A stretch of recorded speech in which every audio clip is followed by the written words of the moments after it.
I hit start already. I'm sorry. Okay. It's all right. 3, Look, 2.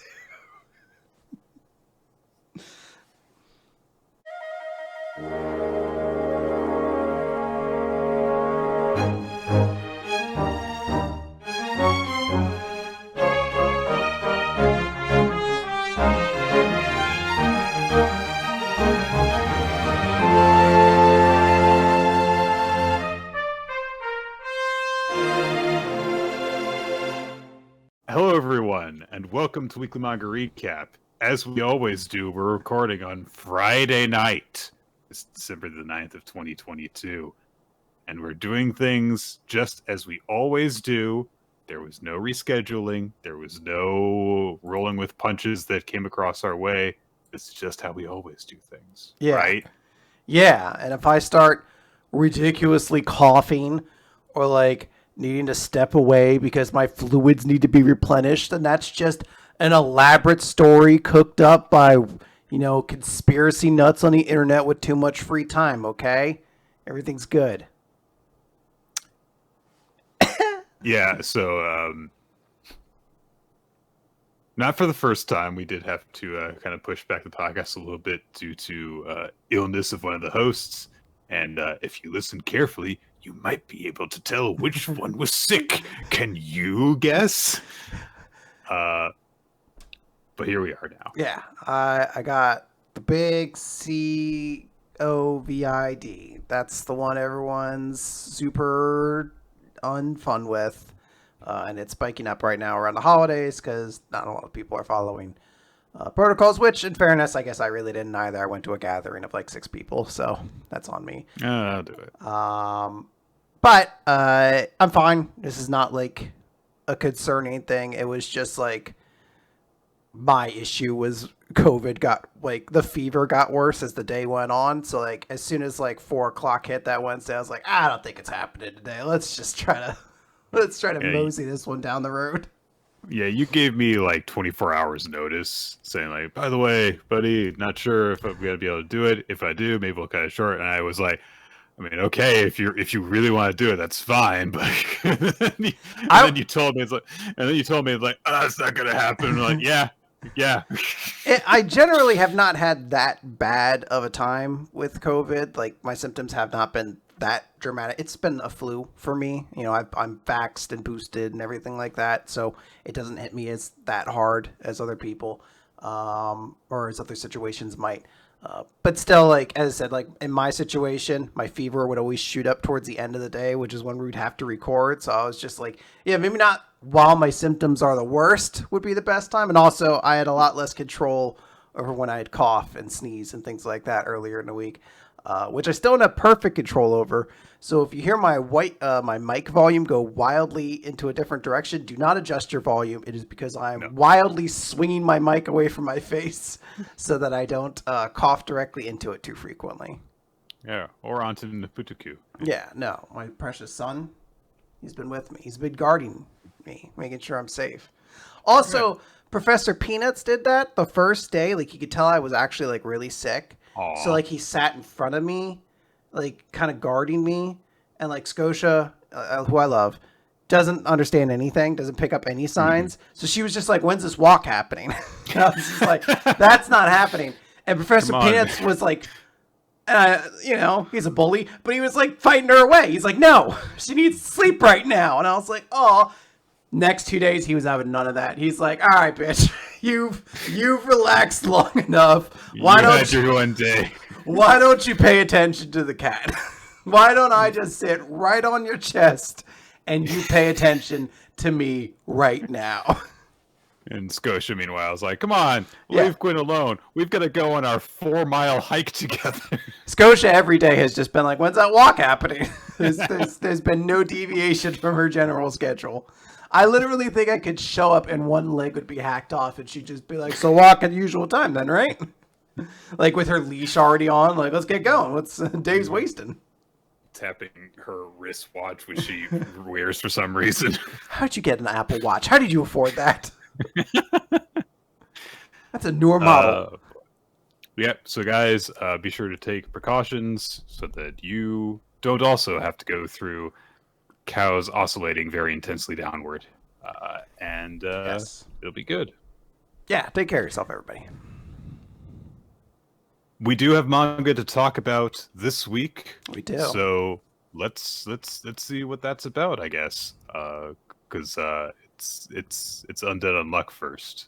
Oh yeah, that's another preface I should make. Yeah. Do you want me to take the lead on these? No, I could definitely talk. I read these chapters originally when they came out. Some details might be a little sketchy in my memory, so if I pause, like I'm just reading the page in front of me, that's because I've forgotten a great many of the details. So we will start then with Undead Unluck number 138, Incentive.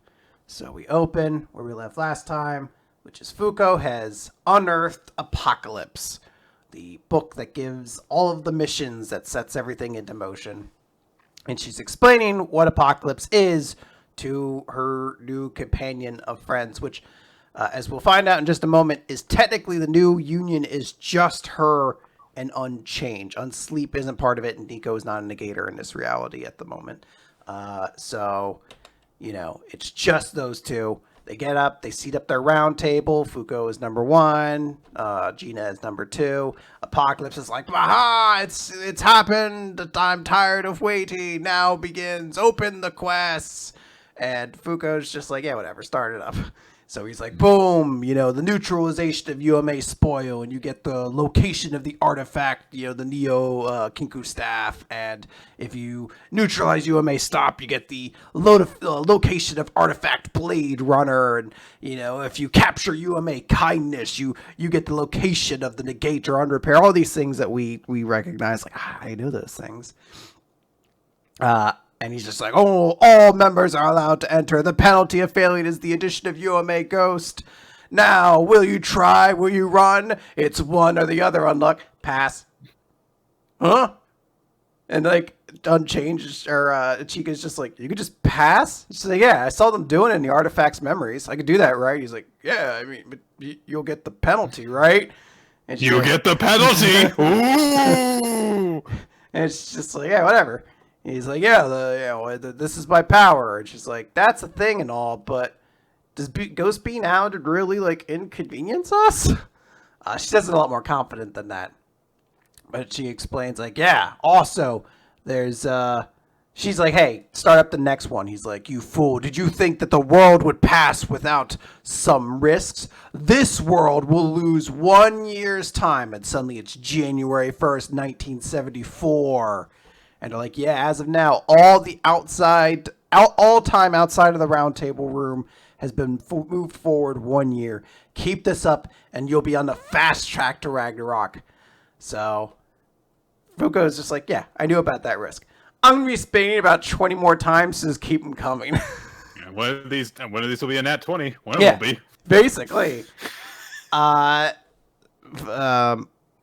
Nico, sorry, I blinked on his name. It's just like, wait, what do you mean about 20 years? What about the guys on the outside? And Fuko's just like, yeah, I already talked to them about that. They're cool with it.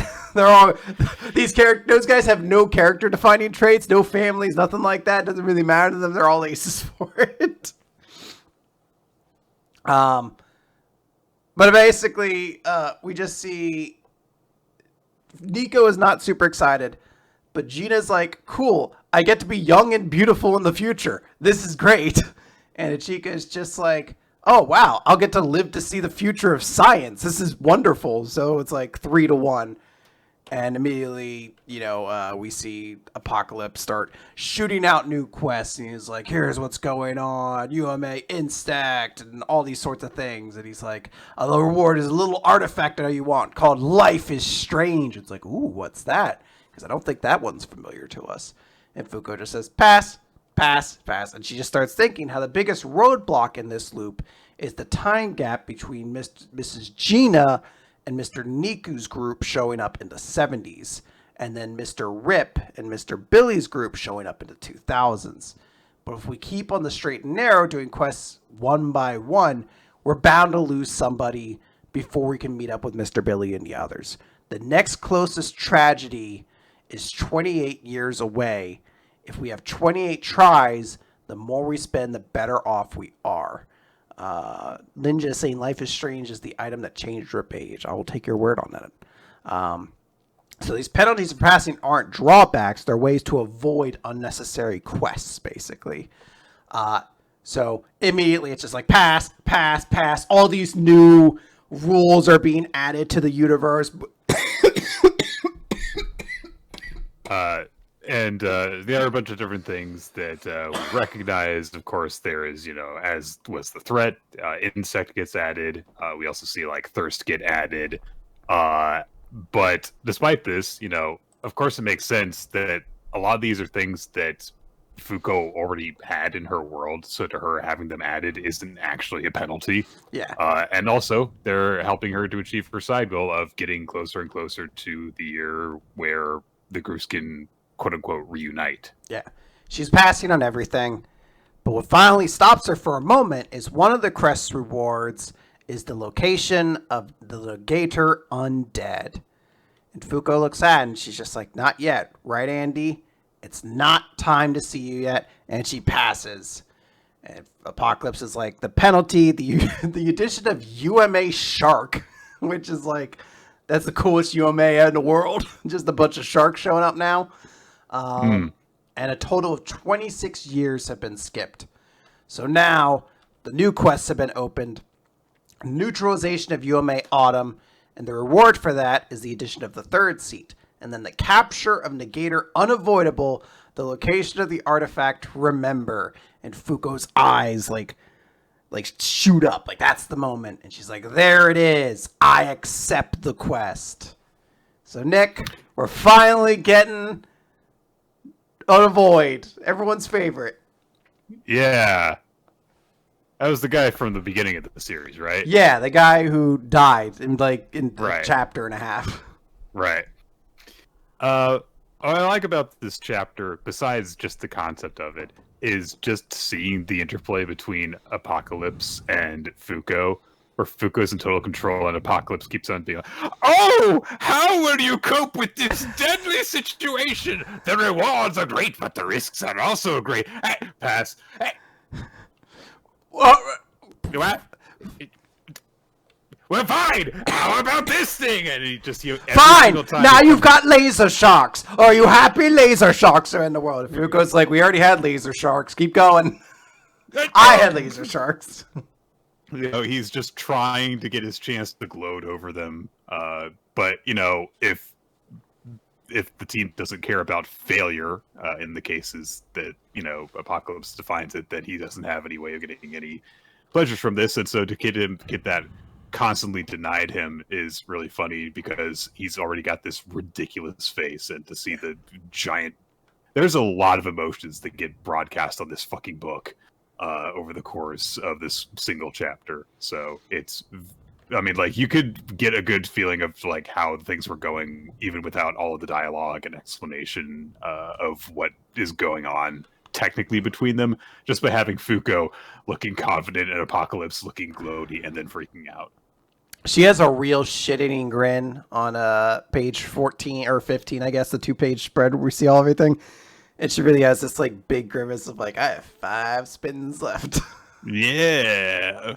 So, there we go.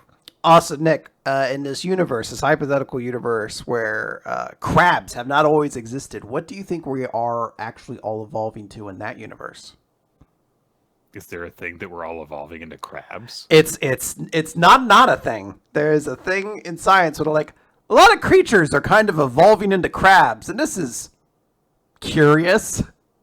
There's like a term for it. Everything evolving into crabs. I was not aware of this.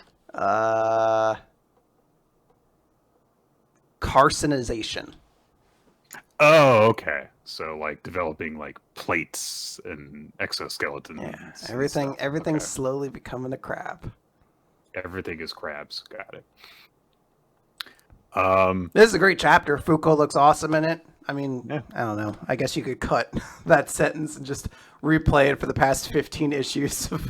He's been pretty damn great since the time skip. So yeah.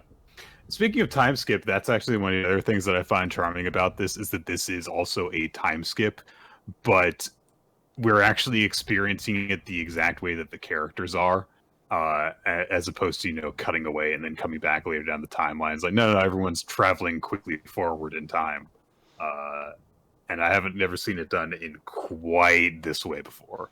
Yeah. Okay, so let's talk about penguins. Let's talk about the manga that inspired an anime that a couple people are talking about lately. Chainsaw Man. Chapter 113. I want to see penguins. So right away when I read this chapter title, I knew that something silly was going to happen, but I was not prepared for everything about how this goes down. The chapter opens with Asa getting ready for her date with Denji. It's a date, but it's so that she can kill him and turn him into a weapon to use against Chainsaw Man, because dramatic irony. Yes. So Asa, as she's getting ready, she has a little hairpin in her hair, but she immediately rejects it because this was apparently actually Yoru's idea. And Yoru is getting on her case for always looking so plain, not having any flair or anything like that. So Yoru questions if Asa is actually even capable of properly seducing Denji so that she can turn him into a weapon. And Asa says, nah, it'll be easy. Boys will fall for anyone who can show them a fraction of a good time. And Yoru doesn't really get it. And Asa says, yeah, you don't get it because you're a devil. And besides, I'm pretty darn cute. He'll be head over heels once we hang out for a bit. And for the first few pages of this chapter, it's like, this is a side of Asa we haven't really gotten to see before. This very cool, confident, yeah, in control. Something she has not really been throughout this story. Yeah, good self-esteem on her. He's like, yeah, I look good, and I'm gonna make this guy fall in love with me so I can kill him. So how's she gonna do that? Well, they go to the aquarium, which is pretty popular first date move. And my goodness, Asa, I gotta give her this. She knows her stuff. Sea anemones are relatives of the jellyfish. They have these tiny hairs growing on them that they use to feed by stunning fish, shrimp, zooplankton, and so on. But they can survive for years without food. They're like jellyfish in that way. There are even sea anemones that have lived longer than 70 years with the proper care. They are found all throughout the world's oceans, and they can slowly move too. There are also fish that live inside them called anemone fish. The sea anemones protect them from predators and share their food scraps. Can we do that? No talking during the lecture, Denji! No talking! Denji... It's great. wants to go see the penguins and says this to Asa. And Asa says, no, we're supposed to look at this for 10 more minutes. And Denji's like, what are you talking about? And she says, I came up with the perfect plan for enjoying the aquarium, and we aren't deviating from the plan. And Denji, for the first time through this, is like, okay. So Asa goes on, and she's got another. Yeah, I was gonna say you literally flip one set of pages to the next one. It's the exact same conversation, but this time about starfish. Starfish this time. Great ones to really admire. I know some people personally who are into marine biology. I may have to quiz them about how accurate all of her aquarium facts are, because there is a lot of detail in this. I think I'm going to quiz my marine biologist friend on just would you spend 30 minutes looking at the starfish? It's like, would that be your specific plan? Well, I'm studying it maybe. Yeah, so then she's again like, enough about the starfish. I want to see the penguins. And Asa says, no, the plan is to look at starfish for 30 more minutes. I love, because, the takeaway here is that, Asa's kind of dumb when it comes to, dates, too. And Asa, Oh my god. I really do enjoy that at some point, like, because we find out in a second that, like, she went to a library to research all this information and everything like Yeah. that she was like, yeah, 30 minutes would be the optimum amount of time to discuss Starfish 4. For trying to seduce a guy. Yeah. Too. And yeah, she thinks to herself, "Oh, he's got to be falling for me any second now." Even the aquarium employees couldn't give explanations this interesting.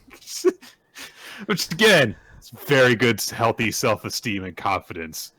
But maybe she doesn't understand what's going on here quite as well as she thinks she does. It's like she wasn't wrong at the start. She's like, guys are really easy. Like, yes. They'll fall for anybody who shows them a good time. And Denji's just like, hey, can we see some penguins? And she's like, no, I came into this with a plan and we're not deviating. It's like, if you just showed him the penguins, this had been done. Penguins. Hang out with him while he goes to look at the penguins, and he will be fawning over you because you're a cute girl who went to go see penguins with him. But he's like, can we just ignore the plan and go see the penguins? And she says, would you just shut up? We'll have fun if we stick to my plan. You don't need to think about this. Shut up. And that really does it for Denji. Because, not in a good way, but that's the last straw for him, because he's like, I've decided to think about stuff in my own way. You know, it clearly, like, despite the fact that he seemed to not be showing a lot of the maturity that he gained after all the experiences in the first part of the series, the fact that he is holding on to acting for himself and his independence is definitely has stuck with him. And so as soon as this girl tries to literally take control of everything that they're doing and tell him to not think about stuff, that's what pushes him away. So that's good stuff. Yeah. And he's like, I'm going to go look at those penguins with or without you, because I've never seen penguins before. So he goes up to go look at the penguins. Good for you, Denji. Go see those penguins. So Asuka's left on her own, except of course she's never really on her own because Yoru's with her. And Yoru says, like, shouldn't she go after him? And Asuka says, why? He's the one who's wrong. And she's like, yeah, he had my explanations. I didn't do anything wrong. And Yoru pauses for a beat and then says, are you a total bore? Is that what's going on? You're, like, really boring. He was so bored by your lectures, and I was bored too. And Asa gets so upset about this, she's biting her lip, and then she turns on Yoru and is like, no, you and the phony chainsaw guy are the bores. I studied up on ocean facts at the library. Would a boring person do that? That really is her statement. She's like, would a nerd listen to read books all day and then regurgitate that knowledge onto others who don't want it? I don't think so, devil. And the woman with the chainsaw chain earrings appears at this moment, and she says, "You're right, Asa. You weren't wrong." And Asa, of course, is shocked to see her there, and the girl says, yeah, Denji doesn't know the first thing about what's right or wrong. You're totally right about that. But you're also wrong about one thing. You can't turn Denji into a weapon, can you? You always have to do the right thing. So you can't turn a person into a weapon. And of course, Asa's shocked because she knows about her power. And the girl says, oh, didn't I mention? I'm War Devil's big sister. Famine Devil. Nick, that's just like the 7 deadly sins. Well, it's about the 4 nights of the apocalypse. Oh. Fuck it, then. I only have room in my mind for one religious group. You're like, well, 7 deadly sins weren't really a group. It was just like a collection. It's been made into various groups via anime, but whatever. Yeah. Also, these were like things that were mentioned by Makima too. In the first part, she specifically mentioned famine and war together. So Famine says, like, yeah, I'm War Devil's big sister, Famine Devil. You can call me Fammy, which is bizarrely cute. They're like, "Aw, little Fammy." Yeah. Oh, she's got she's got those little beauty marks. It's like an adorable little trademark thing. I wonder what she does. Yeah. So Yoru starts to warn Asa not to listen to her, but Famine snaps her fingers, and she and Yoru suddenly vanish, leaving Asa by herself in the aquarium with Fammy's hat, which is an odd detail. Like the hat is still there on the ground, but this voice now rings out from all around Asa that says, "Yeah, I took Yoru outside. It's just temporary. Any human should be capable of abandoning their morality when they're starving. So I'll create the right stage for you. You aren't leaving this aquarium until you can turn Denji into a weapon. See you soon." Which means one of two things. Either Fammy doesn't realize who Denji is, which would make sense because Yoru and Asa haven't, or she does, and she's not telling them to see what happens between the two of them. I think she does know because she alluded before to having some idea of Denji's character. Denji doesn't know what right and wrong is. Like, it sounds like something you would say about somebody you know. I think she wants to use War's power to turn Denji into a weapon, and she needs Asa to not know that Denji is Chainsaw Man for that to happen. Denji comes back from where he went down the hallway, and he just kind of calmly says, "Hey, we've got an emergency. This isn't a huge aquarium, right? Because no matter how far I walked down the hall, I couldn't get out." And so he just kind of turns behind him and says, "Yeah, that pain in the butt's back from hell." And he stares down a long hallway. That is where the chapter ends. So one thing that got... Oh, sorry.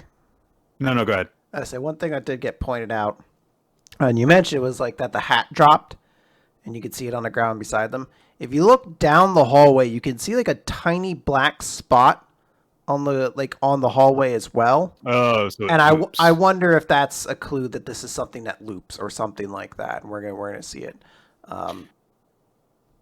If that's like their JoJo way of having to try to start figuring things out, what's going on here mechanically, or how to solve it. I do. I wonder if it has to do with the Eternity Devil, which trapped Denji's group in the hotel early on in Chainsaw Man.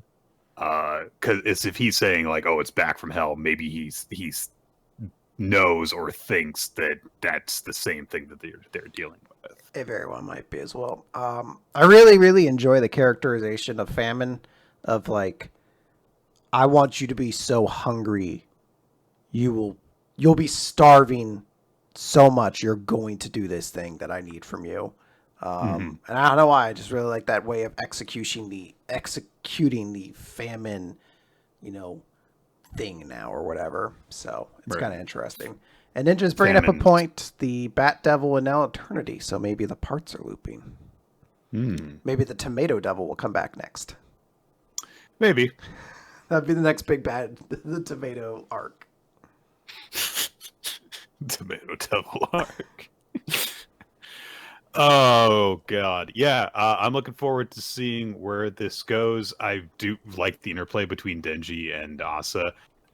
Honestly, this chapter kind of made me think like, is Asa like on the spectrum? If like she's like got just this like she doesn't understand that people don't like these things. But I mean, the more we learn about Asa, the more I like her and the more interesting I find her just in general. She's just very likable nerd. So. I do enjoy that she was really confident. She's like, I know how to make a killer date. I know how to wrap boys up around my little finger. And then she really was like, and like hard cut to like, meanwhile at the library, and it's her just reading Starfish facts. Like, this poor sucker is just going to melt apart in my hands. All right. Let's move over to Kaiju number 8, chapter 76. Mina blew up a supergiant class kaiju with a giant ass railgun. She shoots another one and kills it, which apparently is like actually exhausting the cannon. They need to refuel it. But hey, she destroyed all the huge ass giant kaijus. So everyone is moving and celebrating.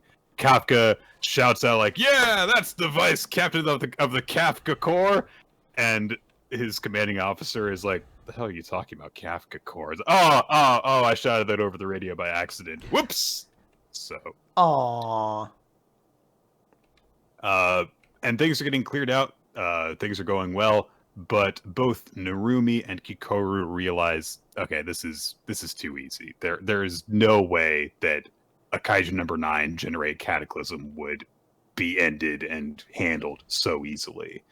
And Narumi's vice captain also realizes, yeah, and I mean, if these Kaiju are supposedly targeting humanity's essential facilities, then they don't seem to be actually trying to destroy anything. So they must be after something else. And Kaiju number 9, meanwhile, is off on the top of some building somewhere, watching over everything. And he's playing with a chess piece, and it says, nearly all the pieces are on the board. Oh, because I'm the chess master. I didn't realize it was a chess piece. I thought he had a little bell he was ringing, like ding-a-ling-a-ling-a-ling. No, I was like, don't you have a better way to communicate with your kaiju than a little Jeeves! bell? Little kaiju butler. You're just like, yes, It's like an organic bow tie on it. Tell the monsters I'm ready for them. Water suddenly starts to surge up from the ground near some of the troops. And there's a Dai Kaiju reading in Sumida Ward as this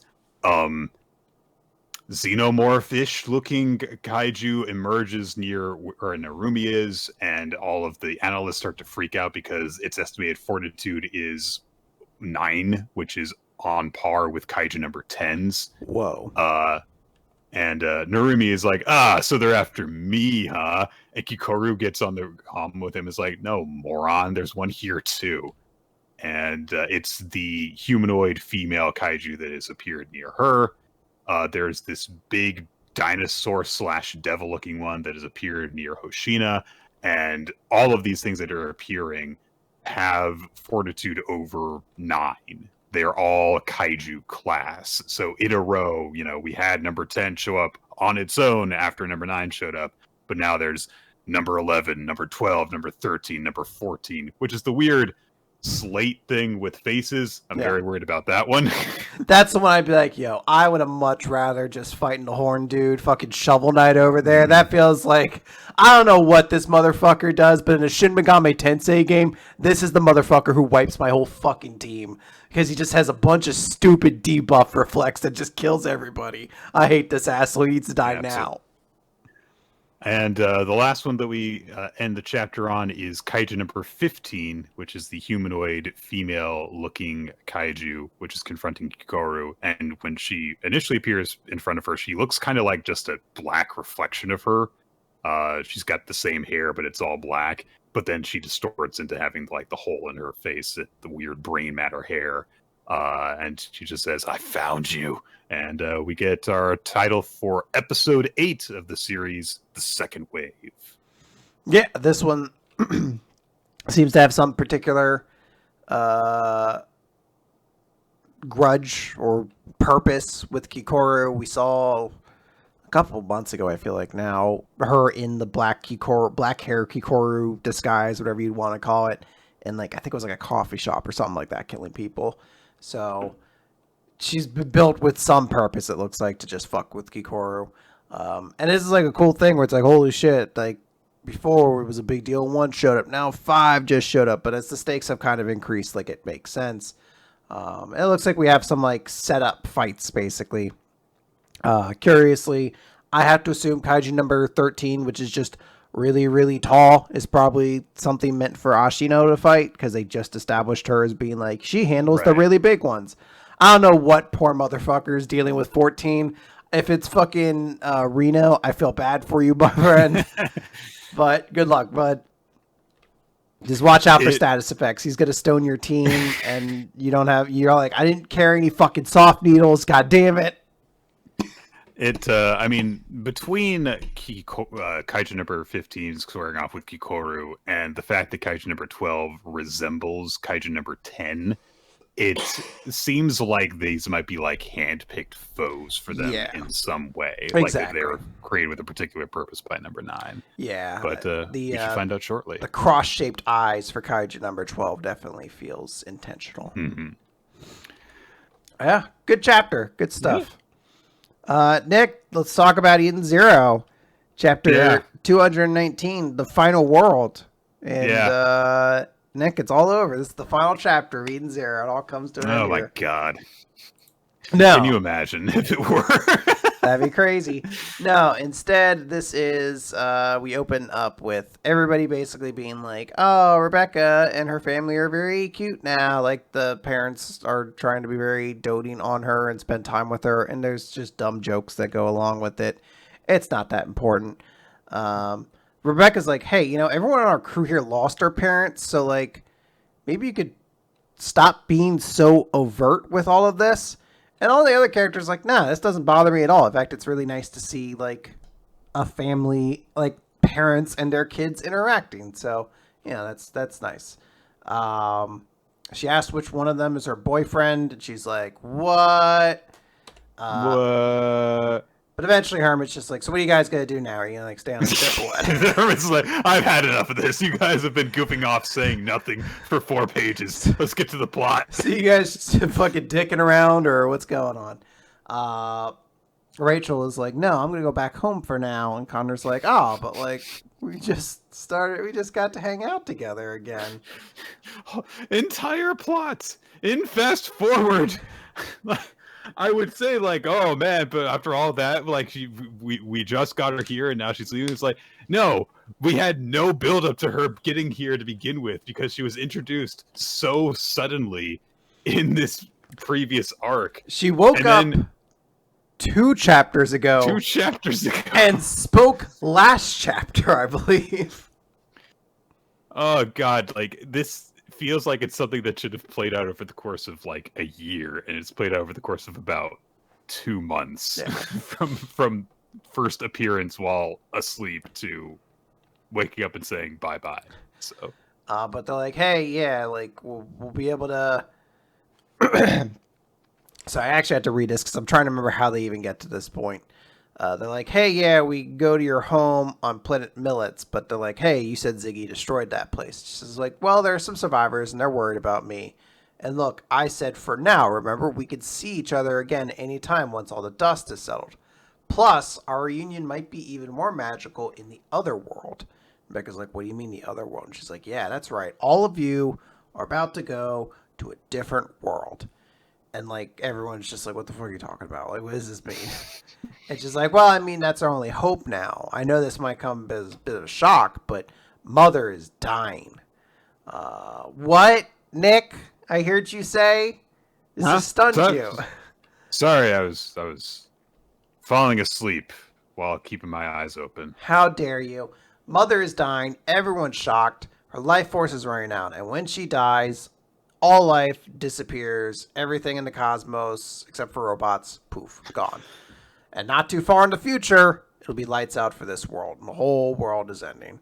And it's like, wait, like, what do you know about that? It's like, well, our church, we're in in faith of her, basically. So we put all of our faith in Mother, and we kind of know about this. And why, of course, like, yeah, religions kind of try to pull this show all the time. Like, hey, the world is ending. Like, come and join us. And she's just like, look, I'm not trying to, like, get you to sign up for anything. I'm just telling you, like, shit's about to end in this universe right now.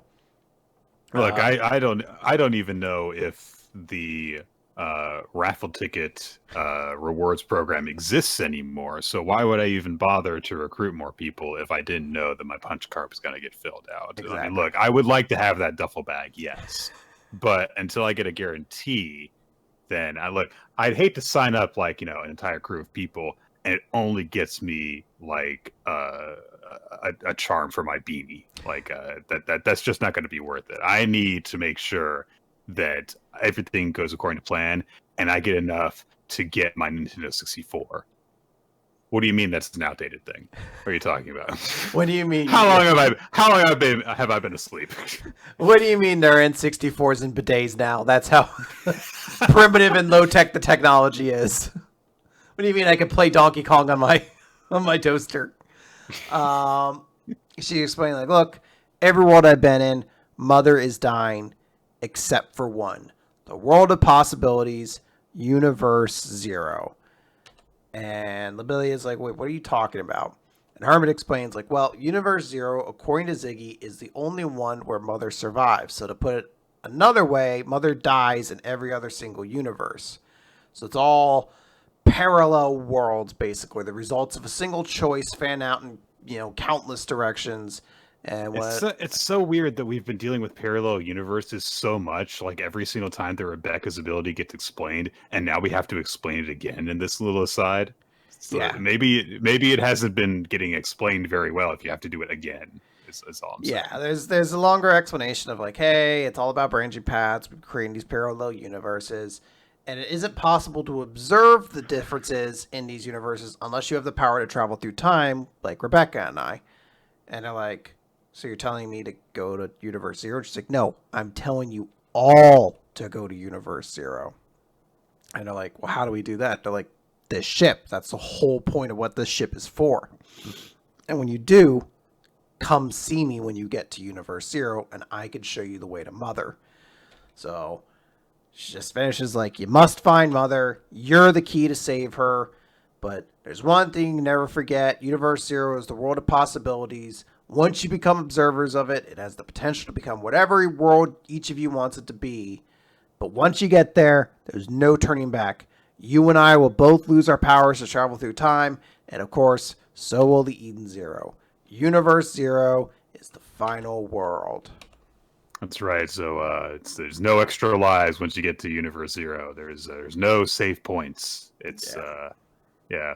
It'll be things will have real consequences when we get to Universe Zero. Yeah. There's gonna be a 5.5 hour long fucking sequence of fights. I'm just thinking about the end of Kingdom Hearts 3, where there's like a save point and then like 7 straight hours of video game content you had to kind of sit through, where it's just like, what's happening?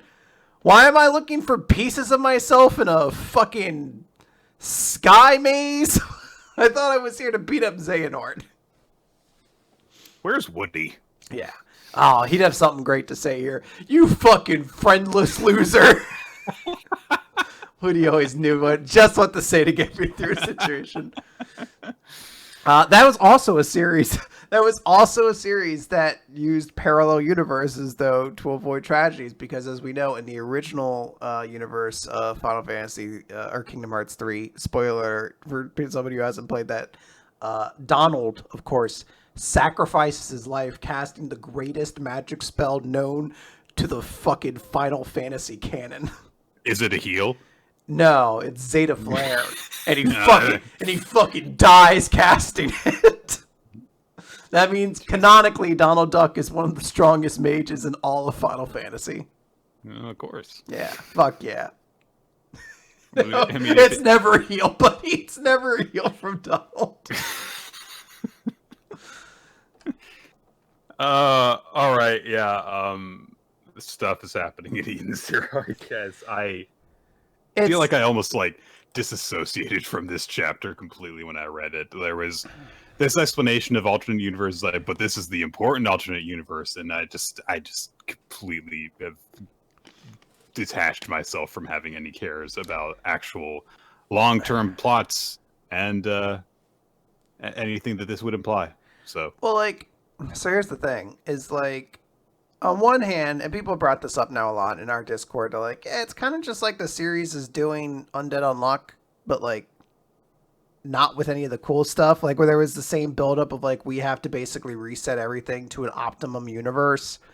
And like that was such a big deal with Undead Unluck, with chapters upon chapters built upon like the sacrifices required to get there. Right. Whereas here it kind of feels like we're just gonna, I don't know, we might get their next chapter for all I know. Like, And I've kind of, in the back of my head, always known that somewhere along these lines, we were going to get some kind of like perfect universe. Because the hero wants to show all of his characters being happy. Even though this is the dark story, I feel like there is a zero-sum chance that when we get to this new universe, we're going to see Elsie and Justice are just going to be just banging. They're just going to be like cute kids or teenagers, whatever the fuck they were.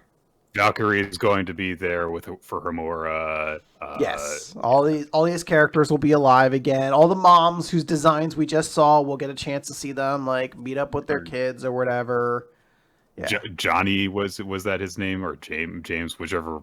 Oh yeah, Bolka guy. He'll be like, Jesse. Oh, well, we're best friends, and I'll never lie to you or betray you. Every time one of those moments happens, it's just going to remind me of how fucking funny and stupid it was when they killed those characters off at the main. Like, I know there's going to be a scene where we're going to meet that dude who's the Creed or whatever the fuck his name was, who was like, I'm actually the prince scion of this, the kingdom that you were from, Homor, or whatever. And then he died like a chapter later. He's going to show up, and like Homor is going to get a chance to actually start a relationship with him or see it to some extent. And every time I see him, I'm going to just think how fucking funny it was when he died a chapter after being like, I'm an important deal. Boom. Like, no. And then, of course, there will be Shura and Ijina there, and Ijina will be like, oh, we met when he stuffed a bomb up my rectum. The same storyline happens there, but this time it was consensual. They met at, like, a FetLife party, and it was just like, what are you into? Like, shoving bombs up people's butts? And she's like, ooh. Oh, what else are you into? Oh, mentally breaking people and enslaving them against their will? Oh, I'm into that, too. She's like, we have some things to talk about. Oh, I feel that red string of fate. Yeah, we'll see how it is. Oh, God. Yeah. Now that you've mentioned all that, like, the thought hadn't actually occurred to me that all that was going to happen, and now I feel like I'll almost be disappointed if it doesn't happen. Just get the lamest possible conclusion. I always thought it was going to be like some universe they'd see at the end that they wouldn't actually, like... And here, like, because of this, they managed to create a universe where all of these good things happened or something like that. And we got to see, like, panels of these things happening. But now I feel like if they're like, we're just going to go to Universe Zero, it's going to be like, oh, we'll get to experience everything there or something like that. I don't know. All right. We have to move forward, I guess. Let's do it. Let's talk about Akane Banashi. Chapter 41, Shiraku, the Unteaching. Featuring a cover page of Akane hanging out in a laundromat. Because. Well, Nick, sometimes you don't need to get your skills up anymore, and you got a bunch of dirty items from the dungeon runs, and you're like, I don't know, man. I'm not trying to min-max this game. Fuck it. Just spend the evening in the fucking laundromat or whatever, and you get a bunch of junk you don't even use anyway. Yeah. This is a Persona 5 joke that I'm not even sure is entirely accurate. I think you could use the laundromat in that game. Yeah, I just acted like I knew what you were talking about. There you go. Stuff, yeah. I just want to note it has the same vibes as that. So. Okay. Yeah. We get a bit of backstory or historical backstory about Shiraku Ransaika, who was a Rakugo master in the mid 20th century, who had all of he was renowned around the entire Rakugo scene because of his ability to depict female characters, and he was incredible at performing stories set in brothels and pleasure halls, Kura Banashi. But he was also known as Shiraku the Unteaching because anyone who came to him wanting to learn how to tell stories the way that he did, he would flatly reject. Because at the time, women, were not allowed to do Rakugo. Young men, he felt, could not grasp the essence of his work, and experienced Rakugoka would try and add their own flavor. So it was a real catch-22 of like, well, you're too young to understand this, and you're too old to be able to be fully influenced in order to understand this, and you're a woman, so you're a no-go from day one. So. And so Shiraku was just like, yeah, my art will die with me. And I guess that's just going to happen. Until he met Urara.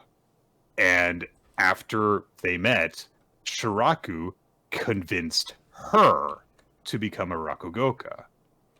And he once said of the only apprentice he ever took in his entire life, within her, I saw the true essence of my art. And in the present, Urara is performing, and she evokes the scene of the brothel hall around her as she's performing the story. Akane is getting sucked into it along with the rest of the audience. But she also has noticed something else. And Master Hasho says, you've noticed something's off. Although Kuru Banashi are set in brothels, the main character is always a man, and many of these stories poke fun at a man's failures and foibles. But in Master Urara's Kuru Banashi, and 98% of them just end with a punchline about tiny penises. And people just love them. They keep eating them up. They can't have enough of them.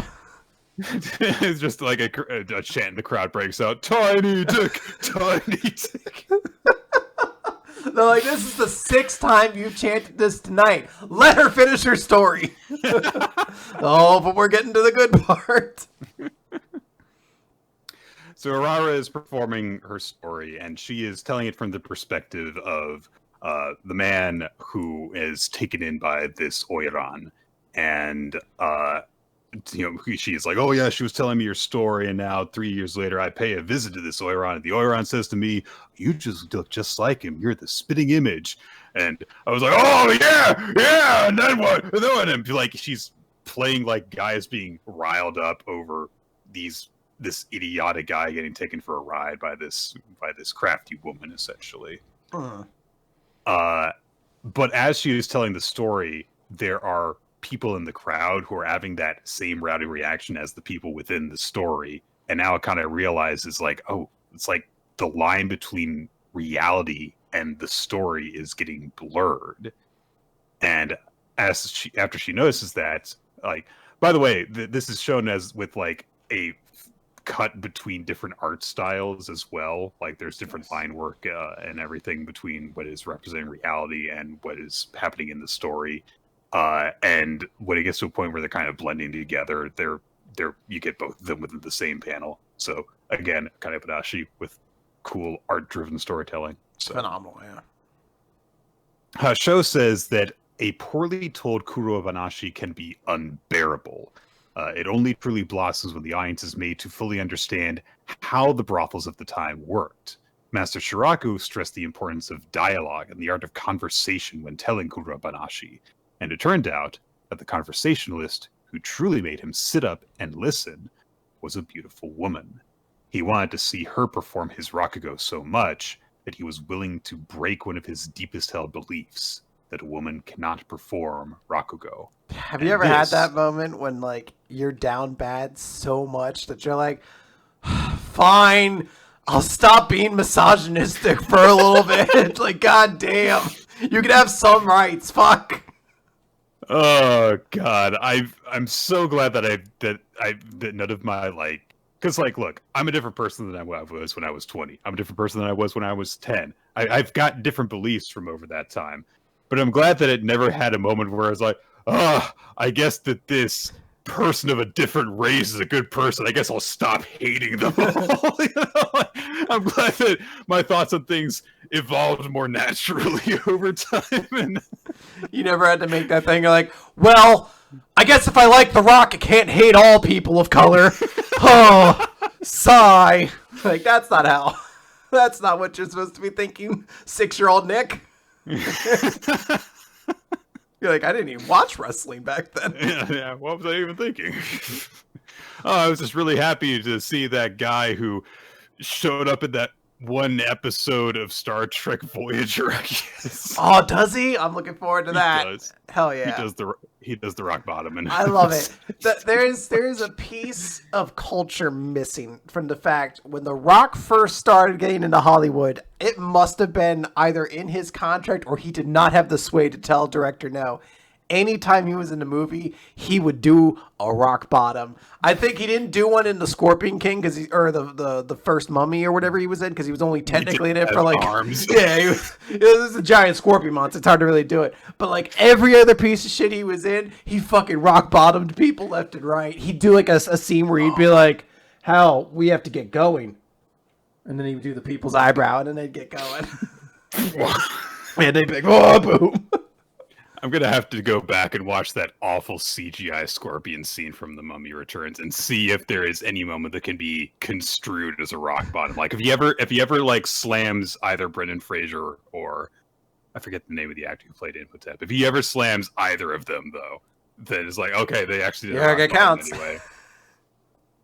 Or like he'll like awkwardly like turn them around and reverse headlock. It was like, oh, he's doing a scorpion death drop as an homage to the others. Yeah, to the real Scorpion King.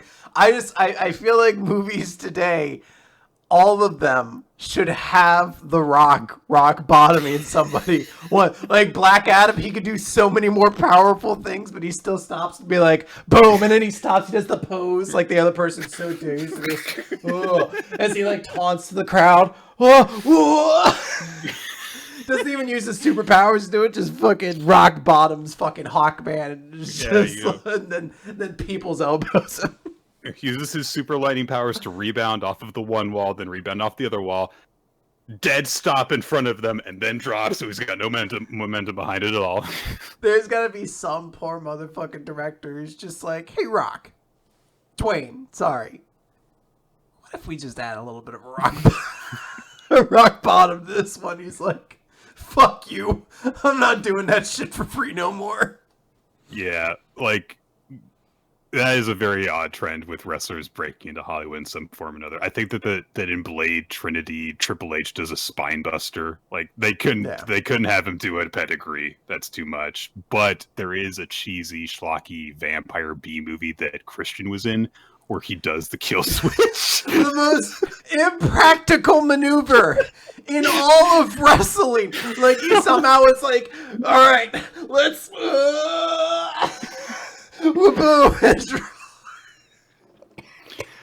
I'll have to find that clip afterwards. It's too much. You couldn't think of a more awful to try to execute in real life move, man. I didn't see the Sharknado that had Kurt Angle in it, but if he doesn't ankle lock one shark in that movie, I would be so pissed. Oh God. I'm sorry, I distracted us. What happened? It's okay. Oh, so anyway, our show's gotten through with introducing, like, oh, this is, what Urara's skill is. It's her sensuality. When a woman Rakugoka plays up a sensual character, it tends to be distracting to the audience. But rather than downplaying that, Urara just plunges her listeners deeper into the world of the brothel and wields it like a weapon. And then things get crazy because the audience is portrayed as like being hypnotized zombies as Hasho goes on about how they're enthralled and bewitched. And then they all turn into skeletons that turn into a mountain of corpses behind her. Because her title is she's the courtesan from hell. So it's a pretty metal title. It's, if you're going to have a title, the courtesan from hell, and you stand atop a pile of corpses is like kind of the most metal way to like really get going. Like just to really nail it in there. She is super bewitching. So yeah, that's the chapter. Everybody's like, I love this chick. She's so awesome. I'll gladly be a skeleton atop her hell pile for her. And you know what? I can understand it. Yep. I want to see. Like, I'm trying to think who's a performer who could hook me that much in reality. And the only person I can think of would be like Carrot Top. Because he's so fucking funny. Like, he came out once and he's like, here's a pair of panties. These are Paris Hilton's panties. And it's just a pair of panties that he hot glued a guest book onto. And you're like, this man gets it. He gets funny. And then he just got buff for some reason. He got really, really buff. And it made it so much funnier. It made no sense why he got that ripped.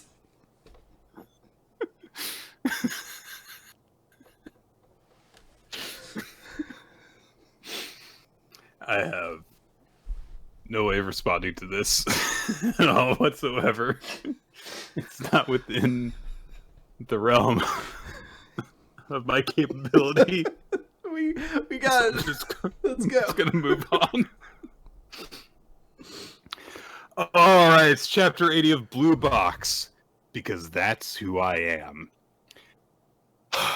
So we start this chapter cutting back a few days to the training camp when Hina ran off crying from Taiki when he rejected her. And Ayame not only actually saw her go by, it also turns out that she went after her and went to comfort her. And at first, Ayame is like, has no idea what to do. She feels guilt because she's indirectly responsible for this, because she stuck her nose in this and kind of forced this issue. And she thinks like, what do I do? What do I say? Okay, if it were me, if someone told me, oh, there's going to be all sorts of better people out there, I'd be like, oh yeah, well then bring one of them to me. And if I just tell her, oh yeah, it sucks, doesn't it? She'll probably think, oh, you don't have any idea how I feel. And honestly, I don't know what heartbreak feels like, which seems to be an important realization for her. But after a few moments of her not knowing what to say, she lays out a bunch of packs of tissues in front of Hina, and Hina's like, what's all these? And she says, oh, well, I kind of thought it would be dirty at the barbecue, and I had a ton on me because I'm the manager, so I had to be prepared. So you can use them if you want to.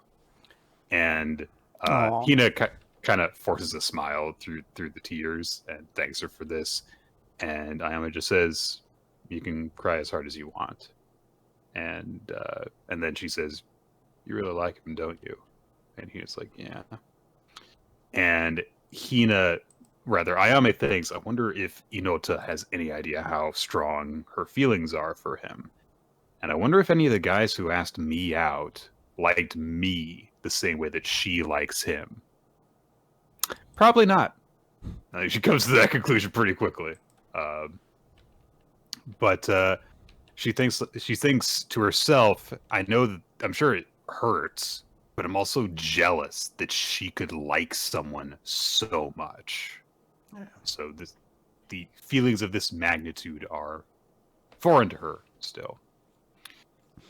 It's a very nice way for her to come to this realization, besides like seeing a relationship she envied, seeing the heartbreak of one that she realizes, like, I've never really, like, I'm jealous that you could like somebody this much. Yeah, maybe my whole like, let's just have fun thing, maybe that's not as great as I thought it was. But people return from the training camps, and Ayame is shooting death glares at Taiki. He's like, how dare he not look awful because a girl is crying because of him. I wish he could be punished by law. She is just a collection of great expressions. Every time she sees Taiki, she is ready to fucking incinerate. Like, if she had a flamethrower, he would be on fire right now. And it would be on site. There would be no talking. She's just ready to bring this boy to fucking cinders. Hey, Inota, what? Yeah. I only wanted to see your eyes as I did this. But since she doesn't have a flamethrower, instead she goes to hang out with Hina, and it's just like, hey, let's just go hang out. And they go to the arcade, and Ayame thinks to herself, like, look, things are tough for her right now, so the only thing you can really do in this kind of situation is stop thinking so much. So they go to the arcade. They go into like a photo booth, which has like the filters over the faces, and they start taking pictures together. And when they're talking about like, oh, I've never worn red lipstick before, and Ayame's like, well, I can buy you some now next time we go out. And Hina is clearly having a good time hanging out with Ayame. And then they start playing air hockey. And I kind of wish that we had spent the entire rest of the chapter of them playing air hockey, just to have a mini, like, intense sports chapter of air hockey. I mean, this is a sports manga, so it wouldn't be too shocking, or supplementary sports manga, I guess. So it wouldn't be too shocking if there was just an air hockey chapter.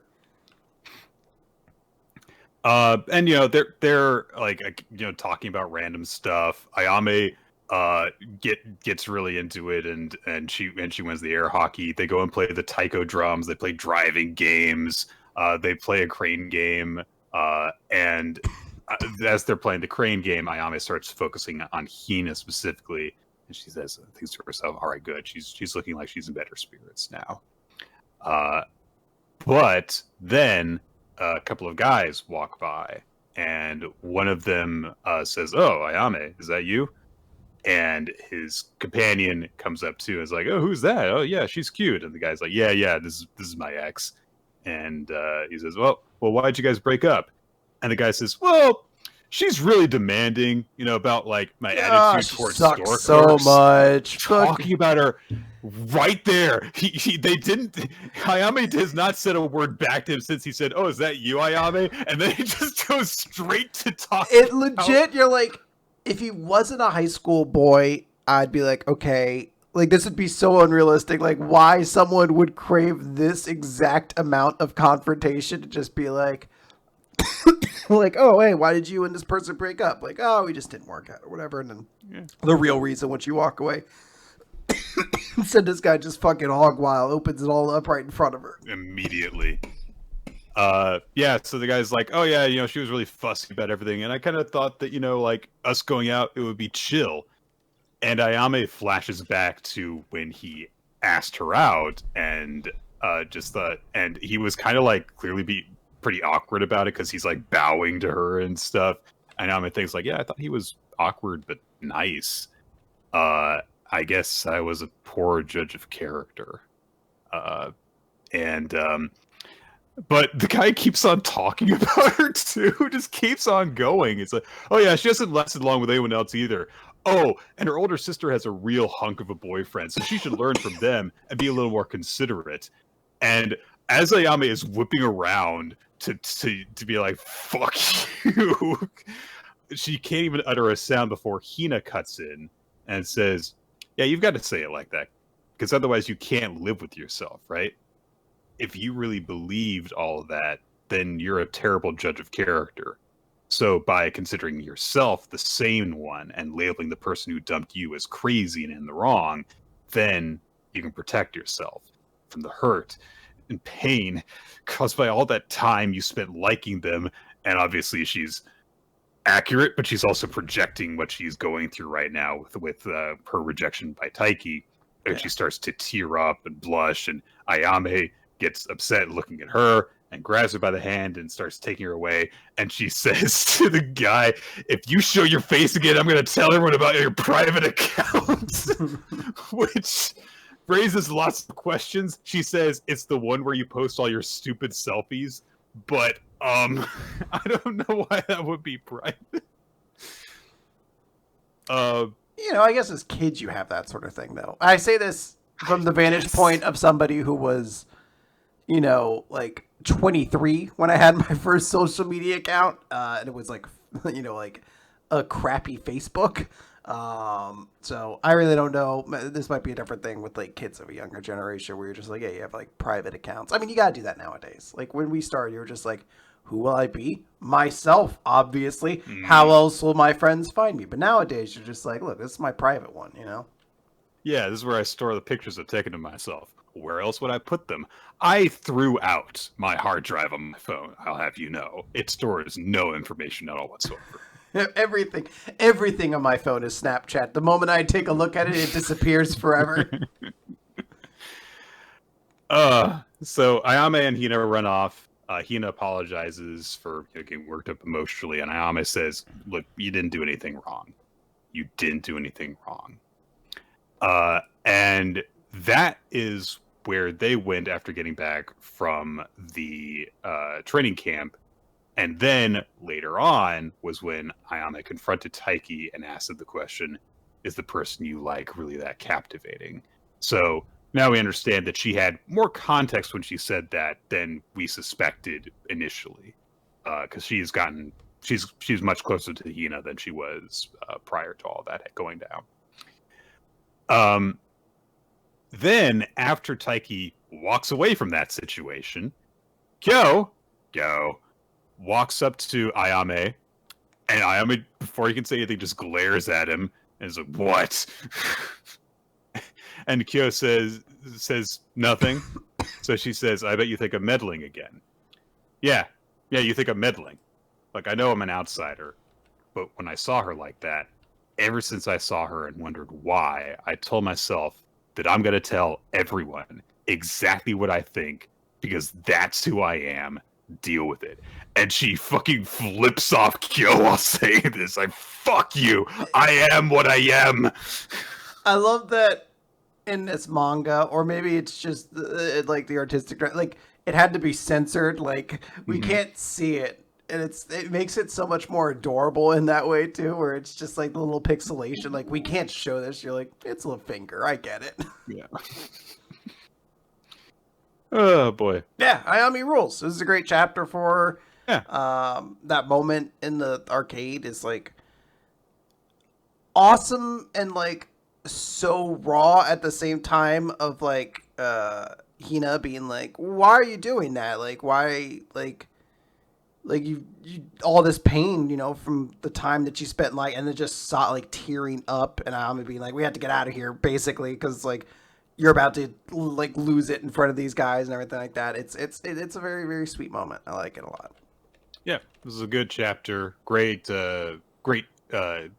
portrayal of Ayame's evolution as she's being both an observer and a participant in all this drama. Indeed. All right, let's talk about Cipher Academy. Chapter 3, Decoding May Dance, but it does not move forward. I'm sorry, what? Decoding may dance, but it does not move forward. Is the title a puzzle? Am I supposed to Maybe. Am I supposed to be circling things in this to be like, the real title is just like the third or some shit like that. It sounds, like some sort of an Aesop or something like that. Yeah. It's crazy. Last time, Kagoe tried to get Iroha to join her so that they could find the morgue, and use it to stop all the wars in the world, supposedly. But according to what Toshisai says, Kagoe is actually a warmonger. So she's lying to Iroha about this. Iroha hesitates to accept Kagoe's invitation, does not take her hand. And he also says, like, look, I feel like, we just met, and for a boy and girl to get close quickly, it's like, come on, dude. You're the only guy at this school. You will have no friends unless you have gal friends. So you better get over this quickly. The fuck is your problem? And he also leaves and says, look, I actually think that your dream of eradicating half of all wars is lovely and touching, but if you're looking for a treasure hunting partner, you should choose someone more dependable than me. So I'm hoping that there's more of a, underestimation of the self going on than but if a guy and a girl were to start getting along, what would the people think? What would the faculty say, Next thing you know, then girls will be showing ankle to any person that comes by. Kagoe tries to, make one last ditch effort to, get Iroha to join her, saying like, oh, hey, come on, you enjoyed, solving those codes and humiliating that Toshisai girl, and I set you up for that. Come on, I know that, but Iroha walks off. A hologram appears in front of Kagoe of a man with a wonderful mustache and an even more wonderful bow tie. He's got like a robot bow tie. It's got fucking charging ports in it. Look at that shit. It's amazing. Where has this guy been for the entire series so far? Hello, I'm dead. Well, that's not the best introduction to this cool character. I mean, it seems to be like he's some sort of AI because she refers to him as CG. Ever since Iron Man, everybody wants a Jarvis, and people are going to be like, what about the things before Iron Man that did that? And I say, shut up. My knowledge of pop culture started in 2008, and it stops in 2008. You know there have been other Marvel movies, right? This guy's Iron Man. The next character is Nolan's Batman. What else happened in 2008? The Departed.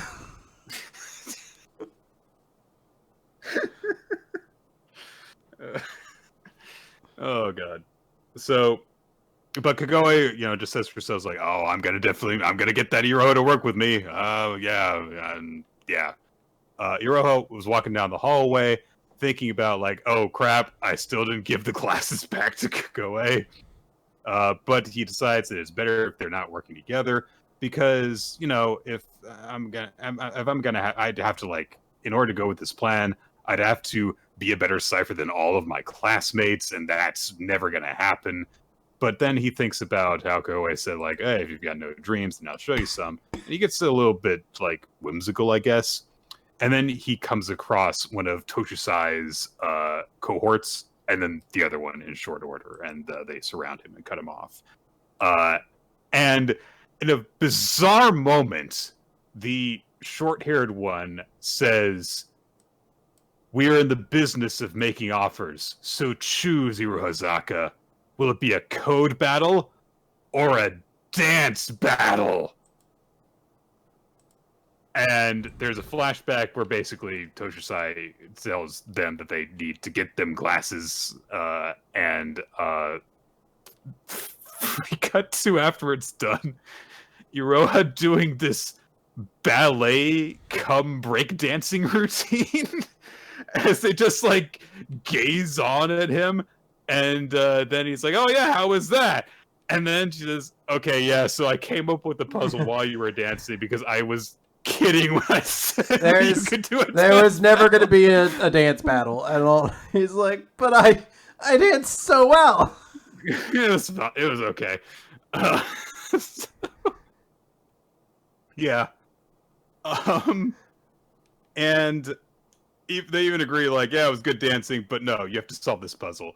And we're presented with the puzzle, which is not one that we get the answer to in this chapter, because the chapter ends on a cliffhanger. But it's apparently Nick a difficulty solved level. it.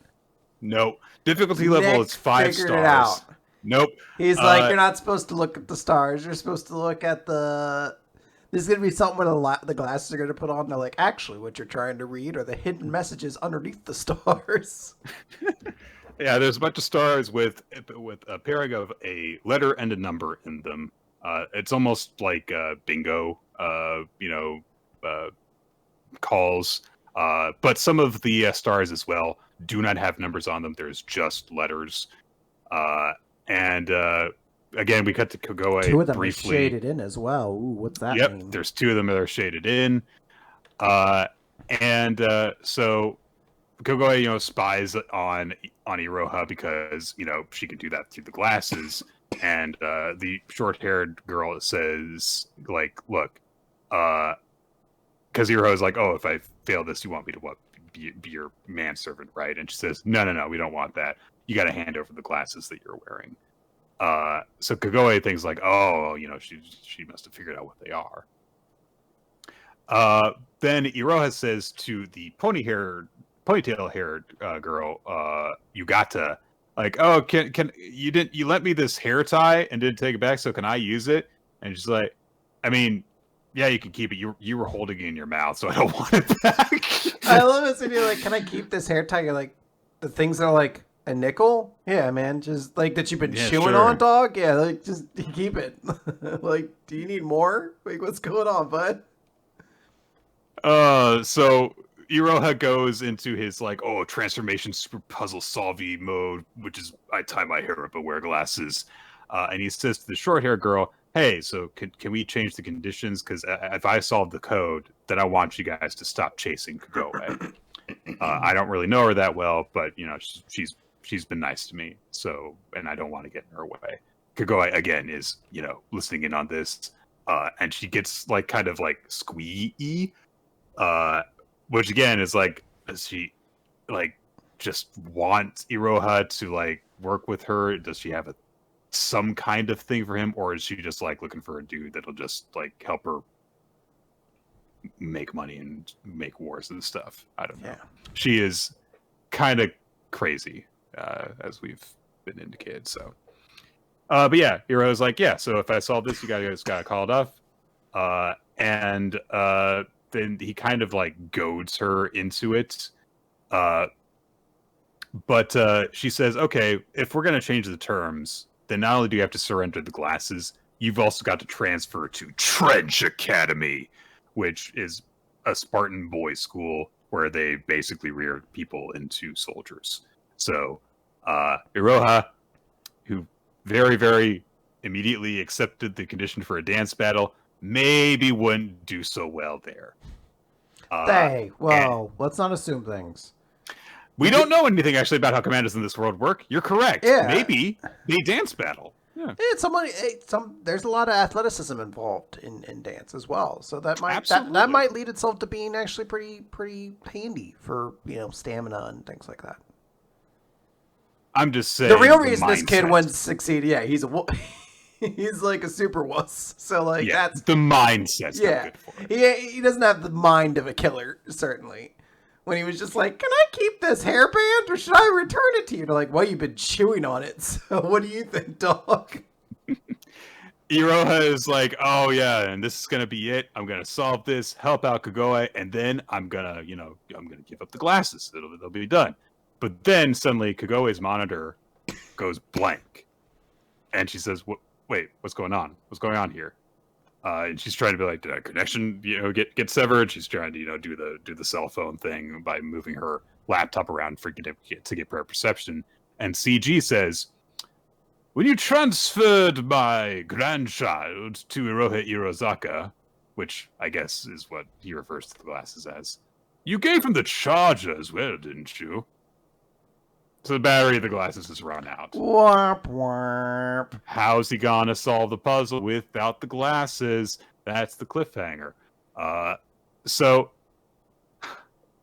I feel like this was the most entertaining chapter of Cipher Academy so far. Again, the problem I feel with the series is just going to be, can a series that is built around code solving, where a lot of the context of the codes is not really going to be readily available to us, would that be interesting for us to cover week to week? Of the 4 series that we are getting in this batch, I'm easily the most interested in this one. By the way, but not required that we add, like, it's not like there's a hard rule, like, you have to add something. If we did have to, I would say this one. But I don't think. But I don't know if it's going to work out so well. Imagine, dude, the situation where every week it's like, this manga is about riddles, but instead of like one of those riddles you can actually answer, it's one of those ones you have to like ask leading questions to. It's just fucking blue balls every single week of a magazine. It'd be wild. Yeah. So I think as of right now, I'm going to have to say this probably won't work out. I would love it if I could say it would, but I'm not confident in that. Yeah, I'm fine with that. Yeah. So I'll be back in just a second. Hey, maybe it'll be better later. Who knows? I'm going to talk now about Fabricant 100, which is the new series that is just debuted in Shonen Jump this week. Chapter 1, Ashihi Yao. So, in this world, we are introduced to the idea that there were these artificial humans that were invented, but the Fabricants, as the artificial humans are called, were not like ideal humans.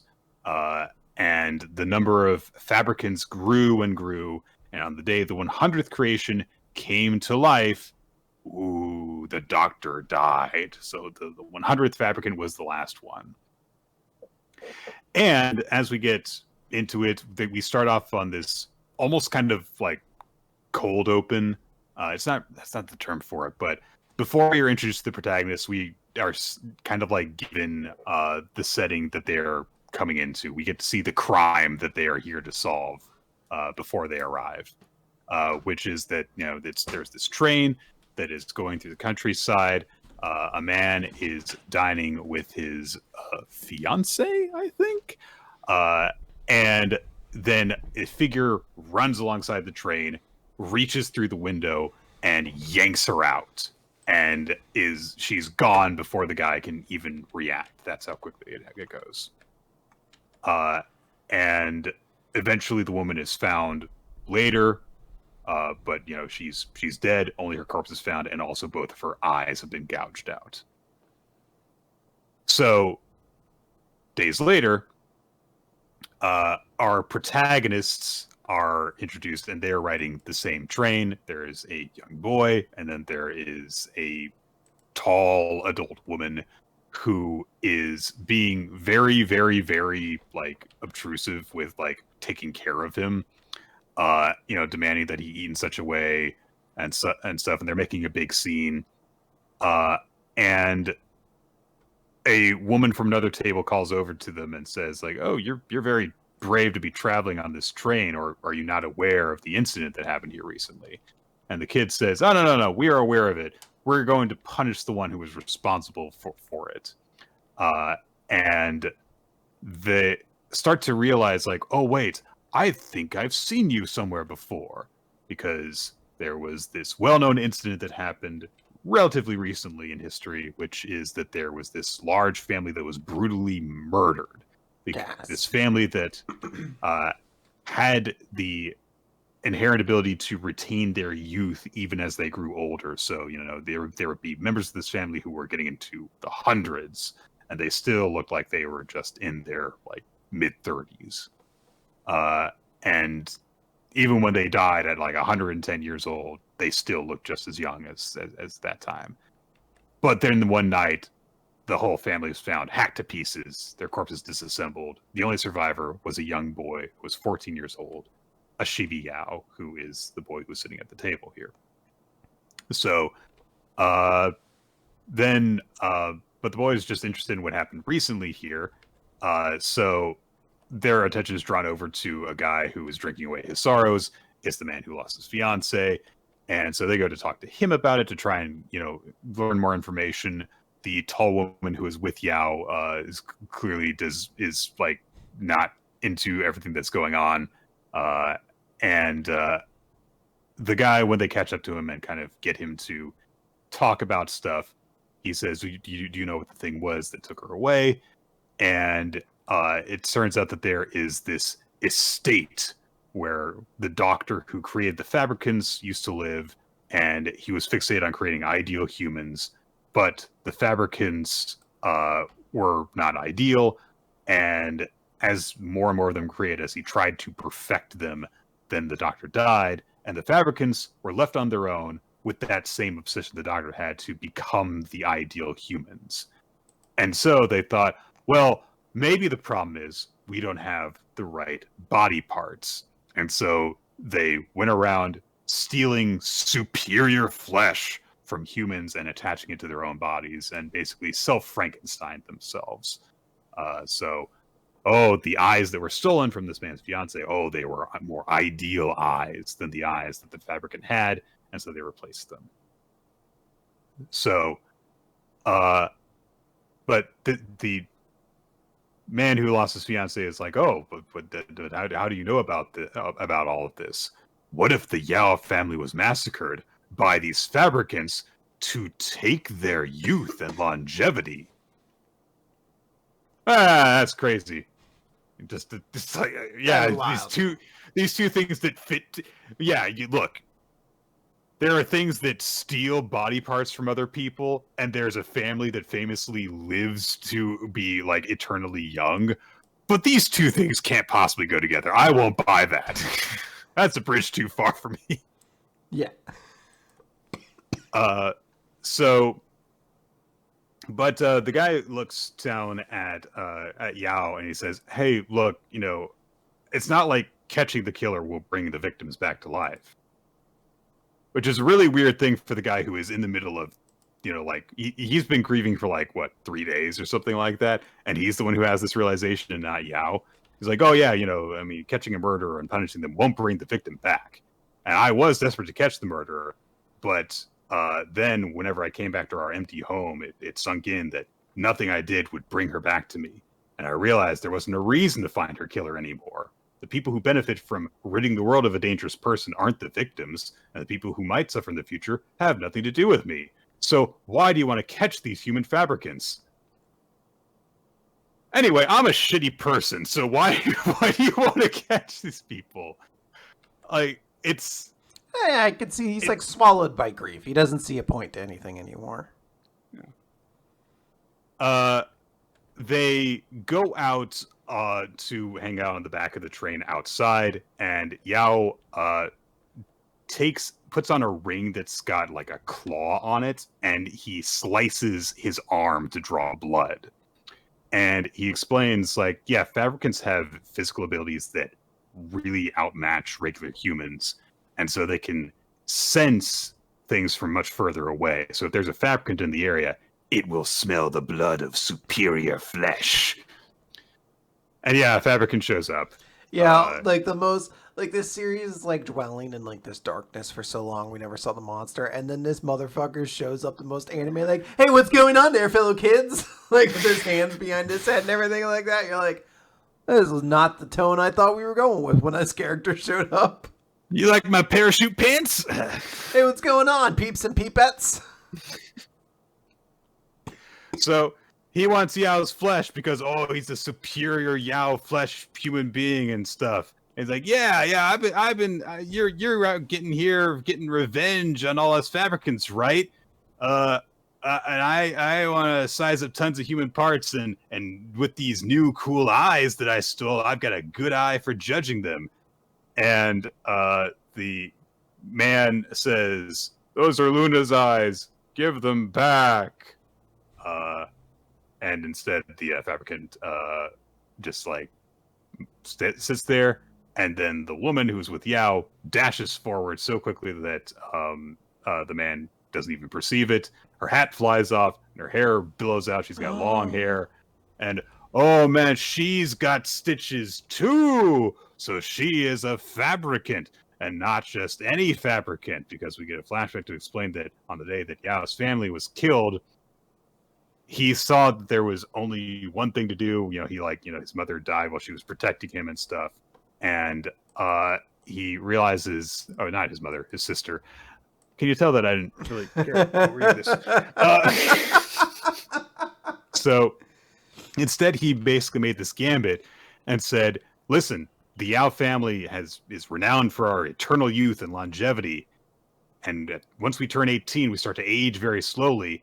But everyone else in the family was already over the age of 20, and I'm just 14. So in 4 years, my body will be in peak physical condition. Until then, I'll take care of myself. And once I reach that age, I will give up my body. In exchange, eliminate all the Fabricants from the world.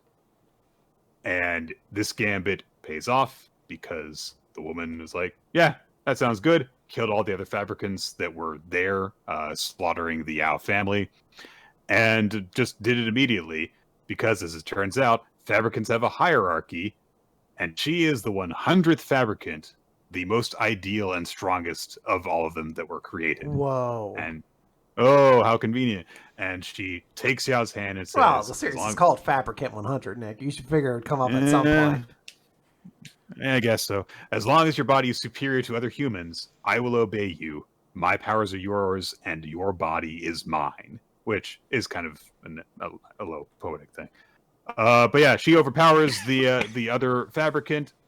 It manages to like kick away and starts running away. And he's like, all right, well look, this is not a good fight for me. So I'm just going to run, and I'll run so far away that they can't possibly catch me. Why am I running back to the train? Whoa. Yeah, he just goes all the way back to the train, stands in front of Fabricant 100 again, and we get this explanation that Fabricants are so... Becoming a superior being is so ingrained in them that they can't resist the call of superior blood and flesh. It overwhelms any run other from this fight, motivation Nick. that they have. So that's right. You're like, I can't. I want that juicy, juicy flesh. That's right. So the Fabricant tries to go... Could you just let me have an arm, please?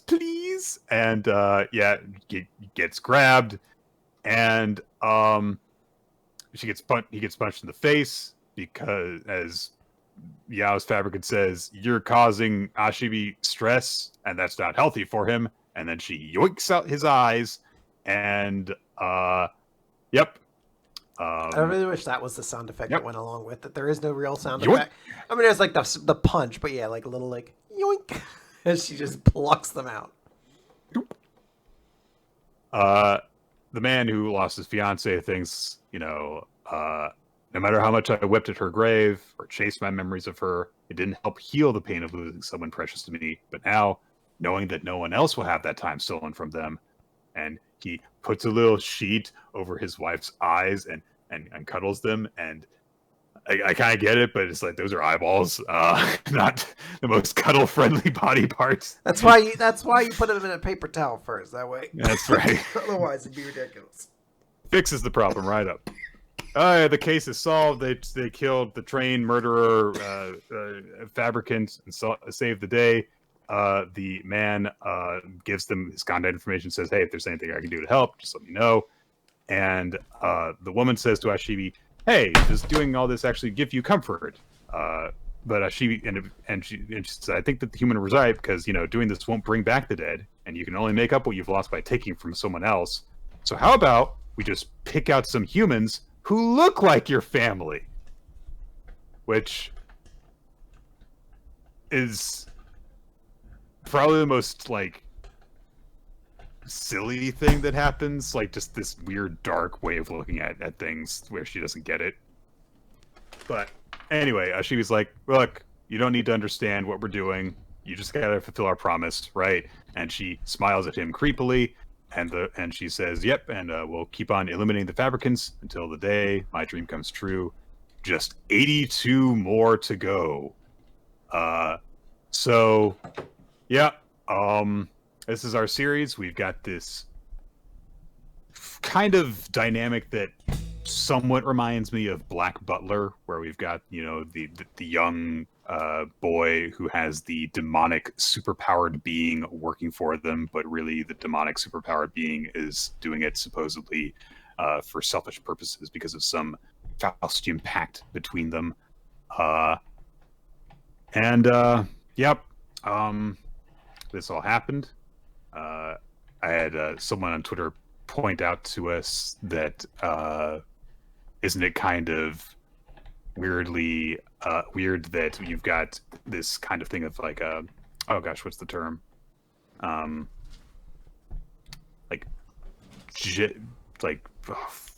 Like superior beings, Genetically. Yeah. So, which I think that the fact that the monsters have that, predilection makes it it's not a problem. But the fact that our hero literally comes from superior blood and refers to his blood as superior, yeah, that could be a little bit of a problem. I get the sense that we may not have to worry about that for very long. Just a gut feeling. I don't know if this is going to work, guys. So I think there's a lot of potential to the series. It has sort of that weird sort of Tim Burton gothic energy that I think some people will really cater to. I know there's a lot of displeasure from how this series changed from its one shot, which the lead was a bit older and it had a bit more of a horror vibe. This one has a little bit of gothic comedy to it, which is definitely just a different kind of tone in general. Whether it'll succeed or not is a different thing. I definitely didn't come away from this chapter being wow, what a series. As I said, when the dude showed up who was the antagonist, I was like, this feels really lame. This feels really a big letdown as for who we were going to have show up. The design, he's not just drawn in a scary way. The design just felt very flat. And yeah, it just felt this was an aesthetic that should have been visibly palpable throughout. But again, I could see this series catching on. I don't know if it will, but I do think it has that premise or that promise. I will be muted for a second. Okay. Let's talk about Ginka and Luna, Chapter 13, Archive. Which gets a color cover page. Look, the series is going to end soon. I'm not going to get attached to it. Okay? Okay. They are still in the guild. Luna is heading to the archive with everyone as they're being shown the way by the, I believe, still unnamed servant who they helped out before. And Luna's like, "Oh, I love books. I love books." And as they're walking around, Anemone takes a book from the servant kid and holds it up to Beretta and says, "Oh, you should check this book out." And Beretta says, "Oh, I know that book. That's the Fundamentals of Magic. That's for children who are starting their magical studies. Excuse me." But this is a new book to Luna, who, of course, grew up in the wilderness and has not had all the same experiences as people who, grew up in more urban societies and such. As they enter the archive, Luna starts to go, "Oh, wow," and make an exclamation, but the servant covers her mouth and shh, and they point out that there are these distorted corpses that are twisted into very uncomfortable shapes hanging from the ceiling of the library because it's a reminder to be quiet. So, yeah. It's a library. Shut the fuck up. People start to go around and look at stuff. They point out that the librarian is not even here. So Anemone says, "Oh, maybe we should wait for them to get back." And Ginka says, "No, let's split up and search for the book," even though there are, thousands of books in there, as Beretta points out. But they do have a clue, which is any book about ancient magic will radiate amounts of magical energy, so they'll at least be able to detect it that way. But the problem, of course, is that there's tons and tons of ancient tomes, so it's not like they'll just be drawn to it like a magnet. Luna looks over the books, and she also thinks about some of the stuff that, has been told to her about, like, oh, this stuff is forbidden, oh, everyone knows about this stuff, and she realizes that there's a ton of stuff that she just does not know about. And she also thinks about, like, oh, you fight with all you've got, everything you can muster, that way if you lose, you won't have any regrets. That was a lie, wasn't it? And she also thinks about seemingly her mom being on her deathbed and how she, lost her mother, despite the fact that, she fought with everything that she had. Her mom died, and oh, that sucks. Yep. She tried so hard and got so far, but in the end, didn't even matter. Not so far. Yeah. Luna. Yeah, her mom wanted to clearly, stay alive and look after Luna, and she didn't. So she, died with a regret despite trying to fight as hard as she could. That sucks. Luna is off with Beretta as the group is split up, and she says, "Hey, so you guys were talking about the fundamentals of magic, right?" But Beretta's like, distracted by books and everything, and Beretta says, yeah. So what we call magic is communication between a magician and magical energy. And she pulls a copy of the Fundamentals of Magic from the shelf. And she says, I don't even know what the hell this is doing in the Archives of Forbidden Knowledge. Good point. But as she pulls the book out, like, images burst up from around them. There's just a pair of, like, cartoonish tits drawn into the first page. Like, oh, someone defaced this. I get it. And Beretta explains, like, yeah, so, using magic is, it's the process of using spells. Basically, you make requests of the magical energy that is in the world. The simpler the request, the easier the spell. More complicated spells are extremely difficult. Much like in, human society. I'm no good at talking. Aw. But she also indicates, like, oh, the nature of magical energy changes from place to place, so the exact same spell can have varying effects, and that's why we use wands. At the wand's tip, there is a magical energy crystal, and by using the same source of magical energy every single time, you heighten the odds that you replicate the effect.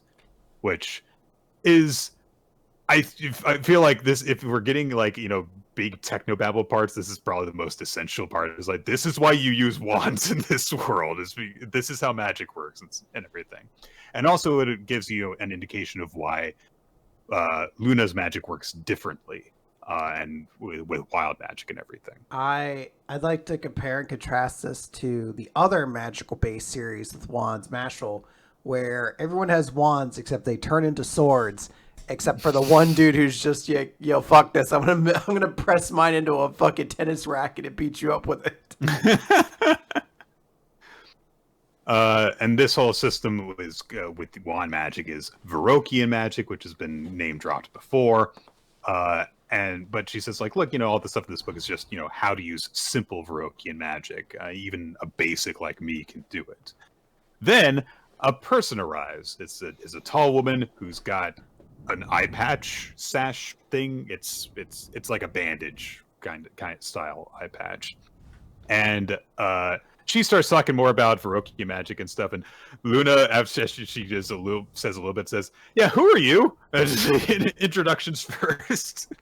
If you see a character with this kind of character design walk into a room, you definitely don't stop. Like, you catch notice of it. Like, if I was walking around a Walmart and like a lady showed up with like a giant bandage around and like two giant like hairpins through the hair and like a cloak half off, I'd be like, all right, she's a main character or a boss or something. Something's going on.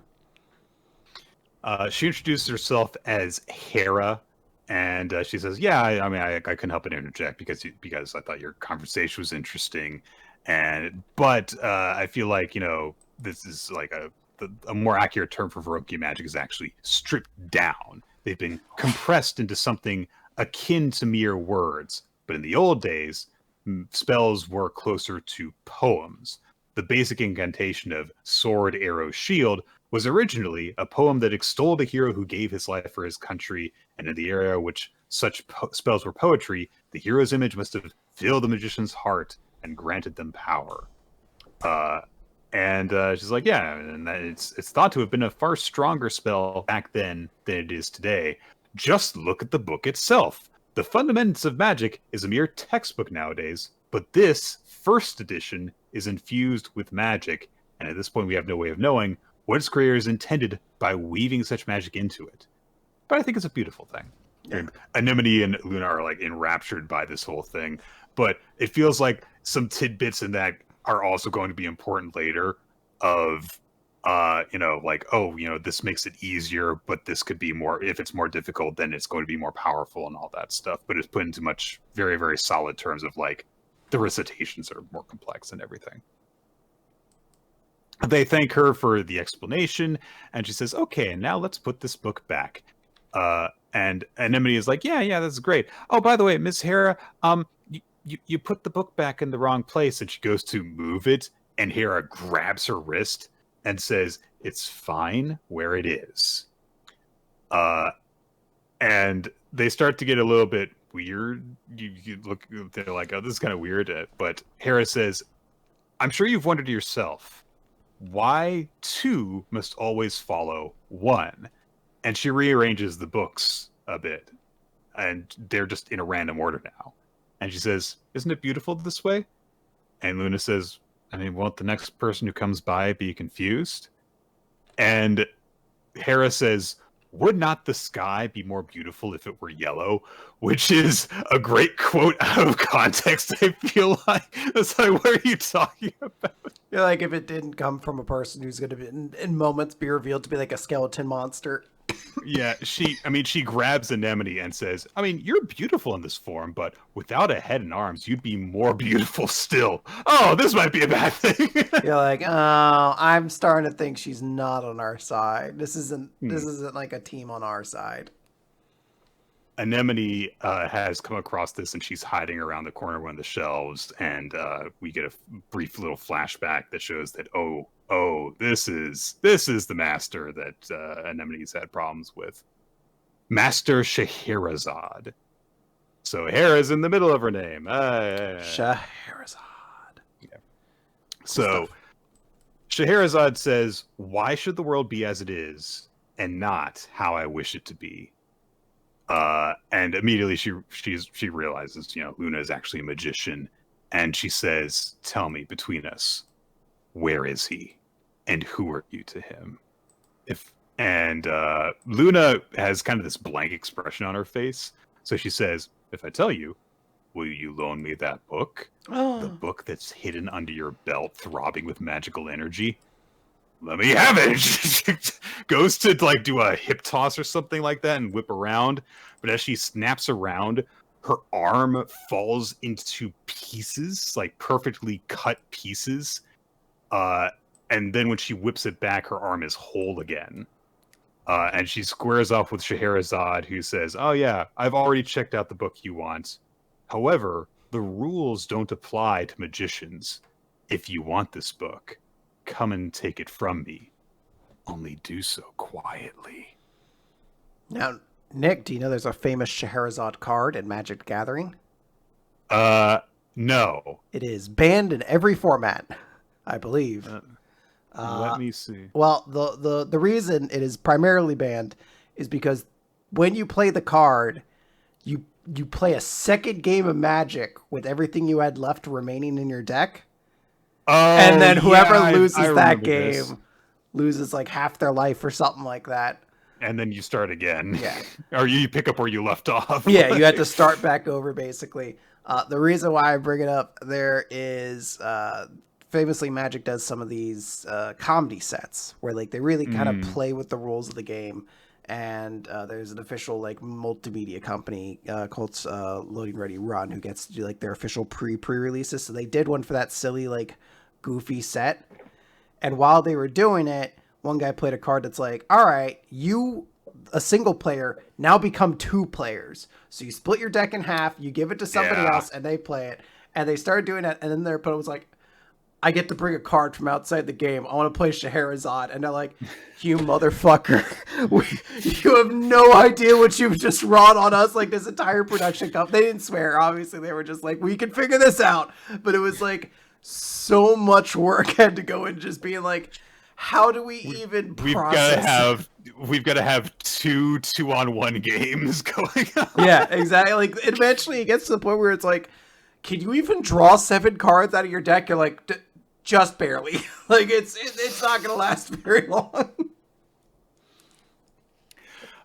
It feels like there is a huge info dump in this chapter, almost as if this series is going to last a significant amount of time, which it's not going to. It's going to end in like 3 chapters, you guys. I'm telling you. Well, don't get attached. I don't know if this is meant to be like an Unohana is dead and never coming back moment, but the series is doing relatively well. I don't know what you're talking about. It got a color page because it's on its deathbed. Okay. All right, it's not.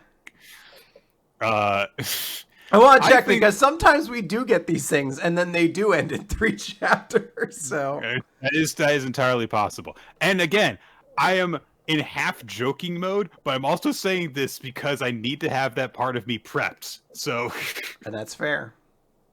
I think this is despite all the info dumpy, that this is a fun chapter. I really like the introduction of Scheherazade and how the way that she starts off in this kind of like with this like friendly explanation, and then it starts to get twisted and turns into this rant about how, she's dangerous because she's willing to just meddle with everything, and that's bad sometimes.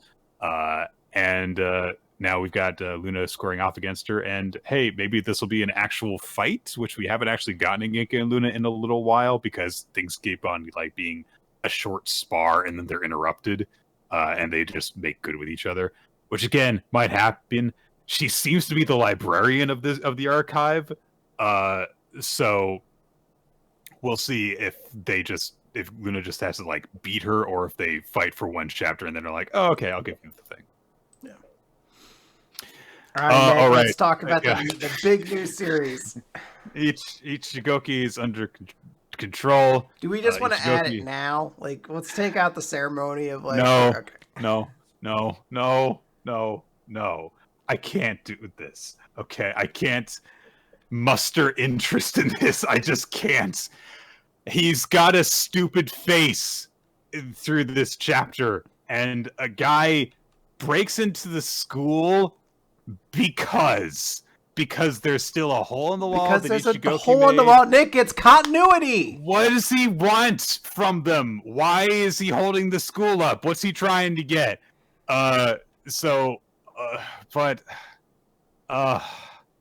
then Ichigoki doesn't follow the robbers' demands, which are, hey, line up against there, because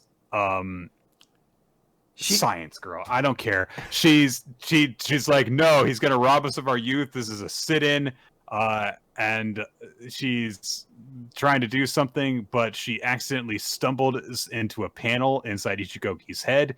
And this portal opens up and it transforms Ichigoki's head into a head she was working on earlier. And it's got an ugly face. And that face is my face too. Oh, it turns out the robber has got a face that looks just like the weird face that she made. And it makes him feel all nostalgic. But he thinks he's being tricked. So she freaks out and hits a bunch of buttons. And oh my God, all the messed up faces that she made appear around him. And he thinks that they're his family, ? And then she says, listen, Ichigoki, I've made you sound like someone's mom with a voice changer, so bring him to tears. And Ichigoki's like, you should come home and pay for your crimes. And the guy lets himself get taken away and arrested. And all the guys are like, Ichigoki, that was incredible. Woo! And that's it. See, I legit kind of found it a funny chapter. I don't know. There were some amusing moments. I kind of like the joke with the stupid face and the bandits. Like, but that's my face, Ma. It's amusing. I kind of like the teacher who just goes with things that is also introduced in this chapter. Ichigoki's hand is flying off in the air and stuff. He's like, oh, okay, yeah. The bank robber comes in. He's like, let's just do what he says, sure. And then they get rid of him. He's like, all right, yeah, class is over. Cool, bye. Now, I had a very important question because he's asked to solve a math problem and he goes up and does it. He shoots out a projector and bloop. Mm-hmm. Nick, is that math equation correct? Because you're like a gave big it a go. Nerd. Yeah, you would try to solve it. I gave it a go and then decided this is taking too long. So I was like, yeah, I'm not gonna bother. If I had 20 minutes and a pencil and paper, I could have probably done it because it is algebra. But I was just like, it's not worth it. And then when I saw the square roots coming, I was like, yeah, I'm happy with my decision not to bother with Nick's this. like, I'm glad we could skip this. Yeah. All right. Let's move on. I've got a puzzle for you, Quinn. Let's do it. Remember, I'm 6, so you can't be mean to me. All right. This is going to be a weird one. You know what I'm perceiving? This is proper. This is a palpable premonition that you're perceiving because I can perceive it. This is someone's crappy promo. Yes, it is. Where they just keep saying perceive over and over again. Which is like, you could say that for I see, or knowing. Was the affectation that you did it in meant to be part of the clue? Yes. Okay. You know what I'm perceiving? This is proper. This is a palpable premonition that you're perceiving because I can perceive it. I got a lot of brain fog going on at the moment. Okay. I'm going to say... Do you want me to narrow it down for you? Sure. Think 2012, and also think of something that we reference all the time. It can't be Steiner math, right? It is not. It's not that. We don't reference it that much. Fuck. Is it Bray Wyatt? No. This is the omnibus of Brock Lesnar. I thought Brock Lesnar for a moment, but I wasn't 100% positive. This feeling that you're feeling is a real feeling because I can feel it. That's what I was doing. Anytime I think Brock Lesnar, all I ever think is, let's do this! Yep. Oh, man. Classic. All right, Nick, I have a game for you as well. Oh, God. Okay, let me get my my timer up. You have a minute Yep. to guess a wrestler. Okay, here we go. You ready? All right. By the way, score as a reminder, tied 2-2, I believe. It's a tie, yeah. So, ready and go. All right. Are they alive? Yes. Are they an active wrestler? Yes. Are they in WWE currently? Yes. All right. Are they in NXT? No. Are they on SmackDown? I don't know that off the top of my head, unfortunately. Okay. Are they a male? Yes. All right. Are they part of a tag team? No. Okay. Are they currently a champion? No. All right. Have they been a world champion? Yes. Okay. Have they been an NXT champion? No. Have they been a tag team champion? Yes. Okay. Have they been a United States champion? Yes. Intercontinental? Yes. Okay. Have they been active since the Attitude Era? Yes. Ooh. Okay. Have they been in TNA? No. Okay.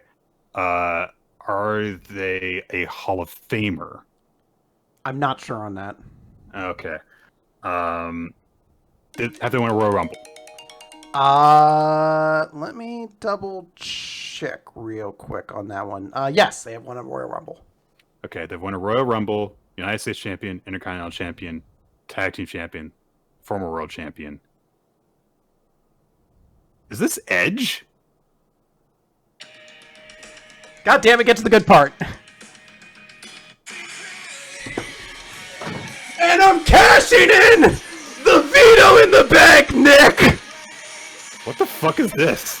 We're cashing in the veto in the bank. Edge is the What only is other. going on? He's the only other famous veto in the Money in the Bank Oh, person. Dolph Ziggler. I'm cashing in the veto in the bank, Nick. We're talking about Morgs. I don't care what you think, Nick. What's going on? All Morgs, all the time. What's going on? What's happening right now? All I wanted was to talk about Morgs, and I was like, that's fine. I want to find out why the chapters are titled fucking "It's a Lazy Sunday and the Moon is Wet, but it's a good day to fly," or whatever the fuck this week's chapter was. Quinn, was I right or not? Yes, you're right, obviously. It's Okay. I only picked Edge so I could play his theme song, but I forgot it doesn't start with the actual part of his theme song. It doesn't start. It doesn't start with the "you think you know me" thing. Well, no, I just thought it would start with the. Oh, really? I did not hear any of that, by the way, over the call, so that was why I was so confused. Well, if it helps, I knocked off a couple of those sequences as well. It all worked out, though. Nick, congratulations. You're now in the lead, 3-2. I was getting weirdly increasingly confident as I was like, these are all yes. Hold on a second. I know I asked him to answer a couple. I was like, I don't think he's part of a tag team right now, but I'm honestly not 100%, sir. He is not currently because he's out with injury. Oh. So yeah. So you were correct. He wasn't in the Hall of Fame. Yes, that was why I was trying to narrow down. I was like, if this is Edge, then he's in the Hall of Fame, so I can narrow it down to there. But when you said you didn't know, I was like, I'm just gonna go for it. So, all right, yay! I'm winning again. I need a pizza, please. Morgs. That's fine. Look, we have chosen to add Cipher Academy to the recap with the noblest of intentions. All right, pizza. Chapter 60, Furusu's Core. Yes, this is a Furusu chapter. What? Furusu has just gotten done talking about how great Fasha's performance was, and he thanks her in the moment after having had a little emotional moment to himself, and says, "Thank you everyone for sticking with us despite all the last minute changes." Furusu realized oh man, he was crying, and his tears were more beautiful than mine, so much more. How can I? Which is a really weird moment to have this, inferiority complex kick into oh, his tears are so much more beautiful than mine. But that's the kind of series that this is. Yes. It turns out Furusu was not the only person who did not leave the performance hall or did not leave the bleachers. Apparently, like, the entire orchestra was still there with Fanta as well. But Picasso Accardi, the famous composer, comes down the steps and applauds Fanta's performance, says that there were all these incredible emotions that were evoked from it: despair, suspicion, satisfaction, resignation. And by the second note, all those feelings I felt were just jammed in and then scattered. And what was revealed in the end was a twinkling world just for this audience. And Fanta is shocked that Picasso Accardi is there. Everyone's like, what is he doing here? Oh my god. And Furusu identifies him as one of the top 3 conductors in the entire world. But Accardi comes down next to Furusu and says to Fanta, oh, I've played with your father before, but you and I haven't performed together yet, so let's do so soon. Which is a nice little note. But then he says to Furusu, what you said was good. When you said, oh, because it's you playing the piano, your genius stands out. You're correct. One's genius depends on the person. It can really shine, or it can die. Even those who know they were born geniuses, and those who think they're just normal people, can become more wonderful than before through a series of experiences. But geniuses are often stereotyped and labeled as transformative.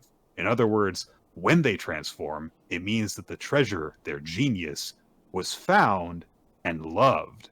Geniuses put in the effort so that they can shine and shine and shine as long as they are loved.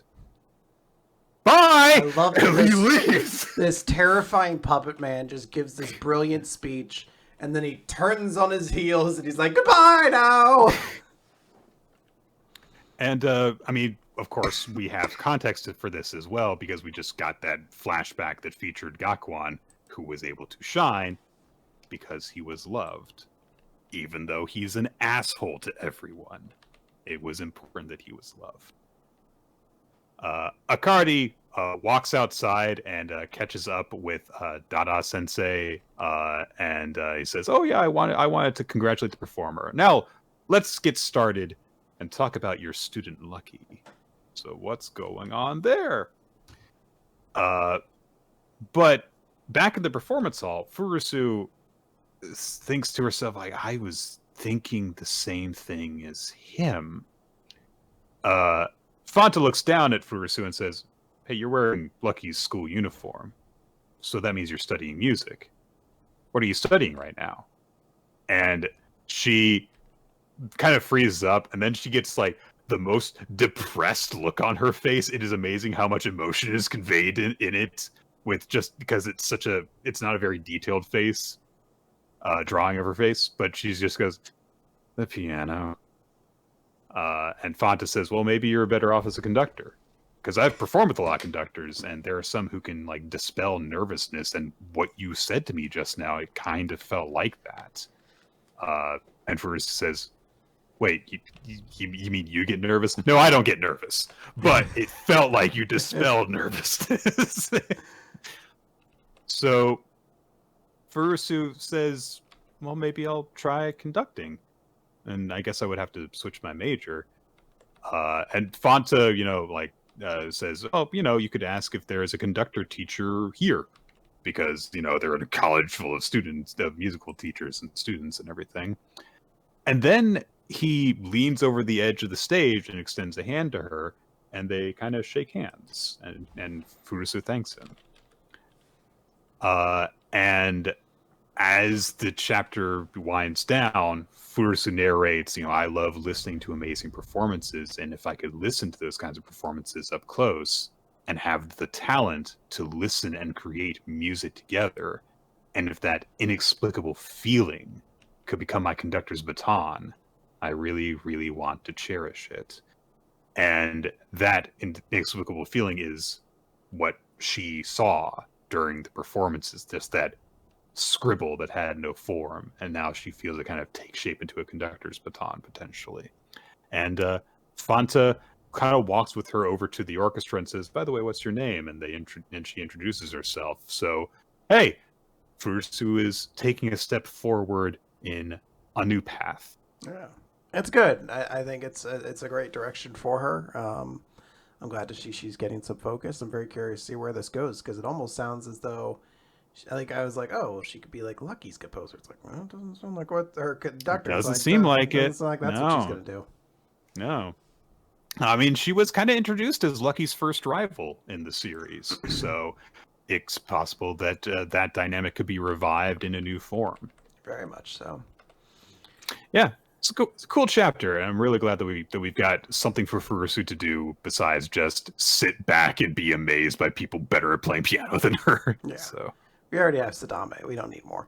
Mm-hmm. Let's talk about Mashle, Magic and Muscles, Chapter 135, Rio Grants and definition of handsome. Rio Grants has been fucked up, and it looks like everything's done, but he stands up and then just gets the shit beat out of him. And then he doesn't let go. Doom, he grabs onto Doom's pant legs, so Doom just punches the shit out of him again, and he's just like, it's pointless. Your struggle will do nothing but prove your own weakness. This is such a waste of your good looks. He punched him in the face. And Ryo's like, is that what you think it means to be handsome? That's not what it means. It's not about how you look on the outside. It's about helping those weaker than you without being asked, being true to your word even under threat of death, always being willing to forgive others. Most important of all, no matter how strong your foe or how outmatched you find yourself, it's always standing up to defend your friends. That is what makes a man. Yeah, and of course he's got all of his friends there who are, beaten up but still trying to fight, and he keeps on standing up, and all the crowd who are watching it through the portal screen thing start cheering him on again. So Rio Grant is still the big hero. Yeah, cool, popular guy. Everyone's like, he's so cool, and then he literally just passes out into Doom's chest, and Doom's like, you know what? I admit you possess true strength, and now I shall free you from the burden that comes along with it.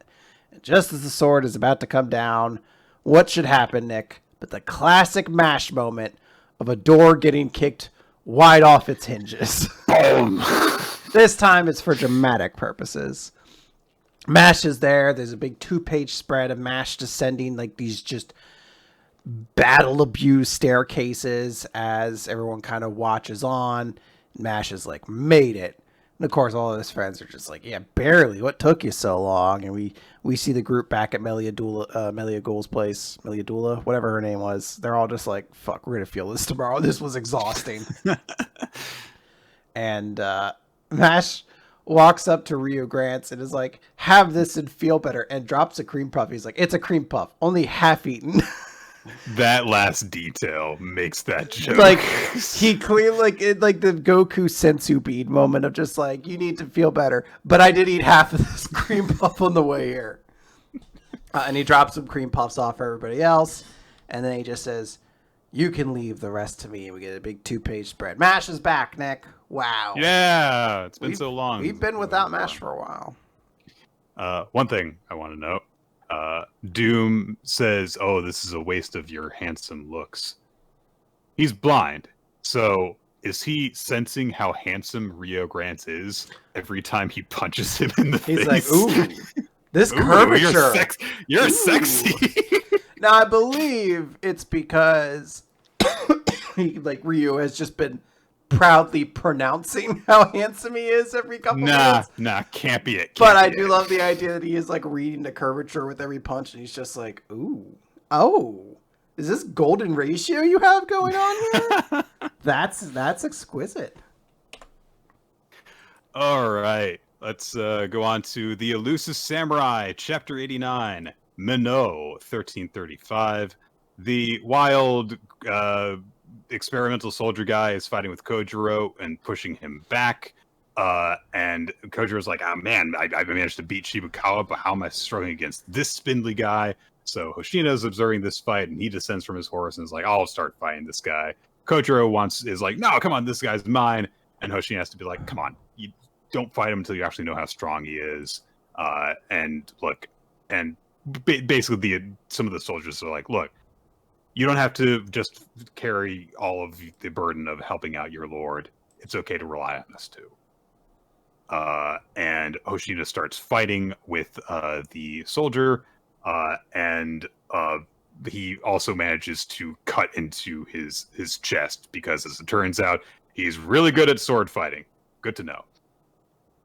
We get a flashback from Imagawa's perspective of Minot, his prized horse, because his horse had a symbol on its forehead that looked like a gemstone, Minot Agate, and is like, oh, and so I'll call it.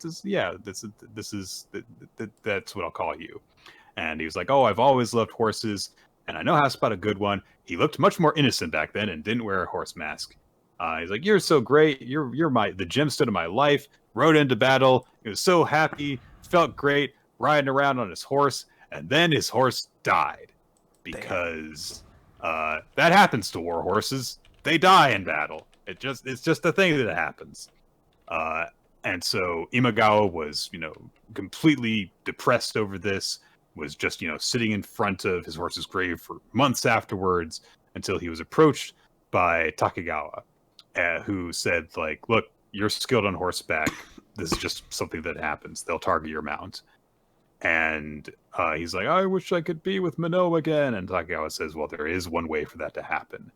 Minot was great because your skill brought it out of him. So if you improve your horsemanship further, you can do that with common horses. You can expend them, wring the potential from them until they die. And each time as you kill one, you will encounter speed and power equal to Minot's. So this wasn't all his idea. This was put to him in order to draw out his full potential. Yes. Imagawa takes out the syringe thing that he revealed in the last chapter and plunges it into his mount's head and sucks out part of its brain. The series is weird. I mean, they did use horses like race cars recently, so I don't know. Yeah. But because it's had part of its neocortex removed, the horse now completely loses any and all restraint. It gets even faster and more reckless. Imagawa rides around, completely overtakes Tokiyuki, slashes with his naginata, and I thought he initially had chopped off part of the horse when I saw this panel, but it's just Tokiyuki flying into the air. So, yeah. Nothing quite so grim. No, the horse is fine. The horse just got bonked really hard. Pretty much. He manages to slash Tokiyuki and deal a flesh wound across his chest. Tokiyuki lands on top of his horse again, and they're having a fight astride to Imagawa's mount. And he's like, I'm gonna drink your brain too, and is forcing the syringe closer to Tokiyuki's skull while he's like drooling and crying right over top of him. But Fubuki is coming in from behind to try and attack Imagawa and save the day. And that's where we leave off. Yeah. It is like a further exploration of this character that does not, like, I can view it objectively as like a sad story, but I don't know if, like, I don't know how to phrase it. I guess I'll just say I don't care per se. Well, I just mean like I don't mean like this is interesting, it sucks or anything like that. I just mean like for where we are in the story after the sequence we had right there, the lesson I get out of this is like, their forces continue to take advantage of and abuse, people with good intentions through conniving means, and particularly in this case with like a twisted sort of pseudoscience. And that's fine. I think it was kind of just like we needed to find out why this dude wore a horse mask, and that was just a cool thing to do. And now we know those answers. So now Fubuki, whose character arc we're actually gonna carry something through narratively, that's what we're gonna then discover next week. Like, it's kind of a thing where I'm like, we had to, I guess, get this, because otherwise you would sit there and you'd be like, why did this man wear a horse mask the whole time? And now we know that answer. But now, like, the character who's actually a part of the main story will like have it expanded upon. Yeah, I'm there with you. Okay. Black Clover. Yes, Black Clover. This is page 345. Unprepared. Not to be confused with an Undead Unluck chapter, by the way. Yes, we have yet to meet Unprepared in Undead Unluck. I bet they're very, very cool. or a bad guy. Who knows? It could be either or. I don't know why I keep talking. It's just a lion that works with hyenas. Yeah. Beep. I like that. That's a good one. So we open in like a flashback to what happened the last time we saw Asta when he and Ichika were training, and I forget his name, but I want to say Ryu. Was just It is. Yeah, it was just like, hey, an enemy's here, Ichika, let's get going. And Asta's like, oh, I'm gonna go too. And I'm like, no, you're not. No. You're not good at training yet. You still need strength. You're just gonna get your shit pushed in. If you aren't focused with fighting this guy, he's gonna end you.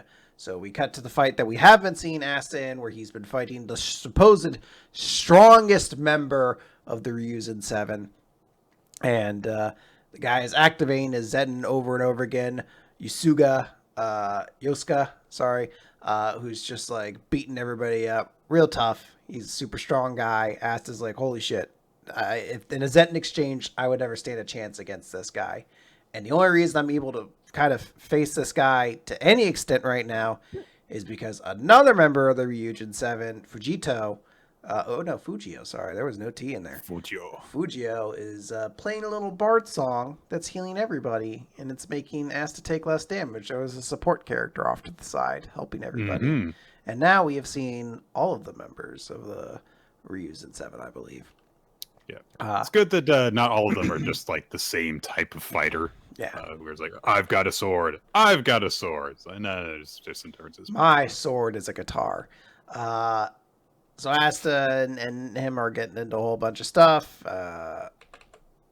Yosuka is just like, if you keep this up, you're never going to perfect your Zetten.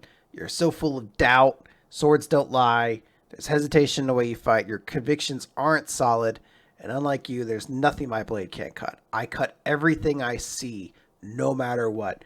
And he swings his sword, and like, it doesn't cut through Asta. It does cut Asta a little bit, but it doesn't like sever him in half. However, that same cannot be said to like the entire terrain behind him. Like that just gets severed like straight. There's a line of like 6 torii gates going up the hill behind Asta, and they all get cut in half. Yeah, and he says that's why I'm strong, because I believe that. So Nick, this guy couldn't lose against Grammy from Bleach. He would be too strong. He would be like, I'm stronger than you. And Grammy would be like, shit. I can imagine how strong you are, but I can't imagine how your body could contain that power. All I can imagine myself is a creature stronger than Yono. I exploded. Asta's just like, I guess I've been doubting myself because I couldn't protect Sister Lily, and Master Luscious got me, and I panicked a little. And I thought maybe I couldn't get any stronger. I couldn't beat a Chica. So I guess even now I'm still reeling from all that. I'm not sure a guy like me could really be the Wizard King. And I also thought maybe he could have protected Sister Lily. Maybe he wouldn't have lost, talking about, he's the one who made the Grand Magic Knight first, and he's still getting stronger. If that had been then maybe. And the guy's just like, as the strongest guy around, I'll take whatever you got. Be grateful and let it rip, you moron. And Asta thinks something. We don't get to see what. We go back to the fight with the big 5 dragons, and we focus on Nervous Girl, who was kind of like the newest member, who is just like, oh, this sucks. We're over. We're going to be dead. This is the last life. We're going to die. Yeah. And Sister's just like, oh, goodness, that poor girl. At least let me give her a painful death. And we see the little Nervous Girl kind of draw her sword, and it's just like shink, and like part of Sister's horns get cut off, and it's revealed she is Keizokaku, the blood mist, the blood knight. And she's just like, blood, make it rain, blood. Yeah, it seems that she has a 2-sided personality. She's very nervous when her sword is sheathed, very, very aggressive and bloodthirsty when her sword is drawn. So. Wowza. Yeah, I mean, the Ryujin 7 thus far have had pretty, straightforward, easy to grasp characters, which if you're going to introduce, 7 of them, it's probably a good way to go. Yeah, in the final arc of the series. Yeah, save, any of the complex stuff for just the one of them for Ichika. That's a good move. Yeah. But I do quite like the stuff that we get from Asta's sparring match in his training in this chapter. This self-doubt is not really a thing that we see a lot from Asta, but he's at his lowest moment right now. He, failed to save Sister Lily and then was taken away from everyone that he knows. And before he could do anything about it, and now he's helpless to make a difference. So he's got those kind of doubts that probably normally wouldn't come to mind for him, but they also feel like they're in character because they're, they've got that taint of like, oh, the Wizard King and and stuff. It's nice to see that whole dynamic through a very slightly different lens because Asta is finally in a very slightly different mindset. And it's like, okay, yeah, things are wrong, but he'll get back to a point where he's like, I'm going to beat be the Wizard King later on. It's nice to just have some disruption of that. Yes. Very much so. Let's conclude with One Piece chapter 1068, A Genius's Dream! So their CP0 is going to return the Seraphim unit, which is the Kuma Seraphim that they've got with them. Its name is S-Bear. And so Vegapunk 4 tells them over transponder sales, like, you can just like let it return from where you are instead of actually coming ashore. We're kind of like busy, so don't come here. So I'm totally blanking on his name. Damn it. I should know his name, Jaguar guy. Oh, Lucci. Lucci. I don't know why I blanked on his name. You were thinking about the beloved character from Eden Zero, who he nicknamed Bob Lucci. Right, that was it. Yeah. So Lucci is, quietly thinking about this, like, oh, I wonder if like he's onto us or anything. But Kaku is just not handling this very well.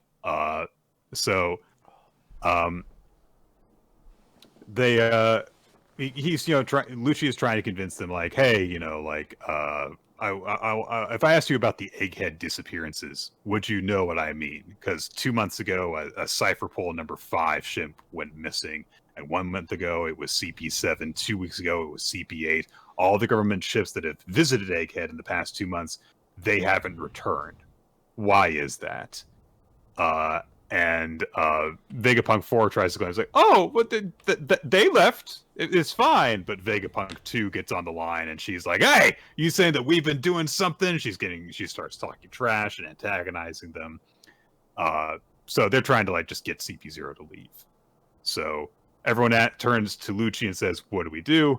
And Lucci says, we're going to leave the ship behind. We'll use Seraphim S-Bear's power to fly to the island. And the moment we show any aggression, the sea beast weapons will devour the ship. So we'll just kind of sneak in. Be a little sneaky sneak. Meanwhile, the real Kuma is rampaging, trying to get away. And from the rebel group, Dragon tries to reason with him, but he uses his paw power and teleports away. Just poofs. So, he's like, I'm gone, bitch. Yep.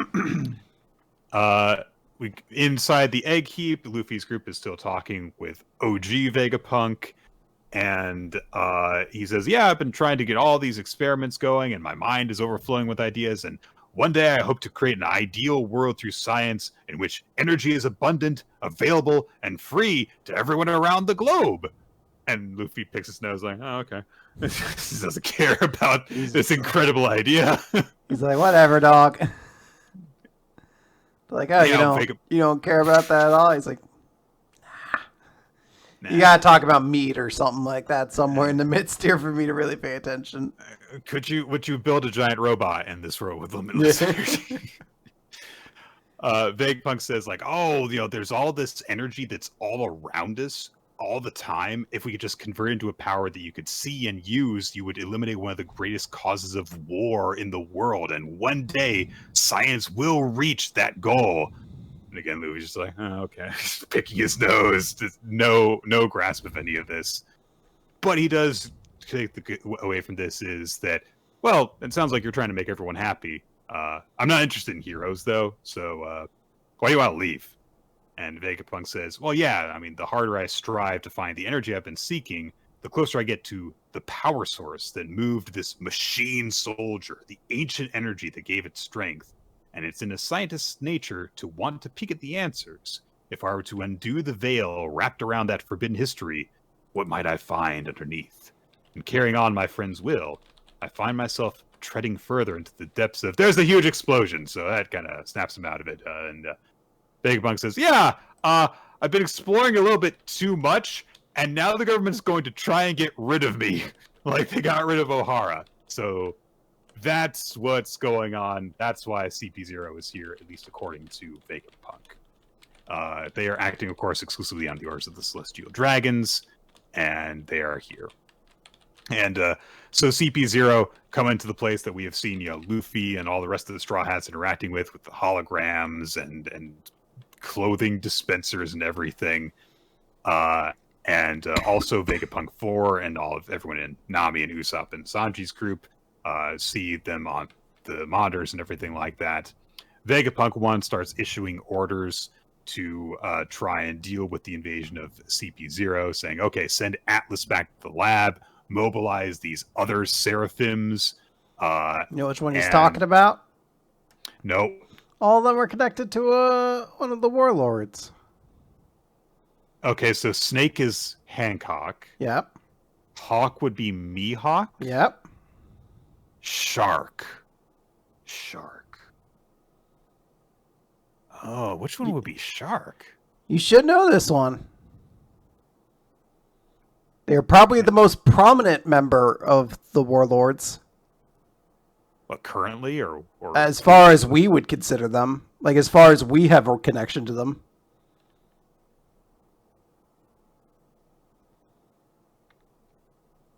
Oh, Jinbei. Yeah, there you go. Oh, right. We know that there's a Seraphim Jinbei. Yeah. Right, that makes sense. Okay. I kind of like isolate him from that group because he's with the Straw Hats now. Yeah, this is why I'm no good. This is why I'm no good at One Piece stuff. Is like, look, this is how I know things are right now. History, what's that? Don't know. No time. Now, all the warlords had like an animal theme until fucking Lost showed up, and then you're like, I don't know anymore. I guess technically Buggy too, but clowns are kind of like an animal. Mm-hmm. Right, Mori is a gecko. Yeah, that makes sense. So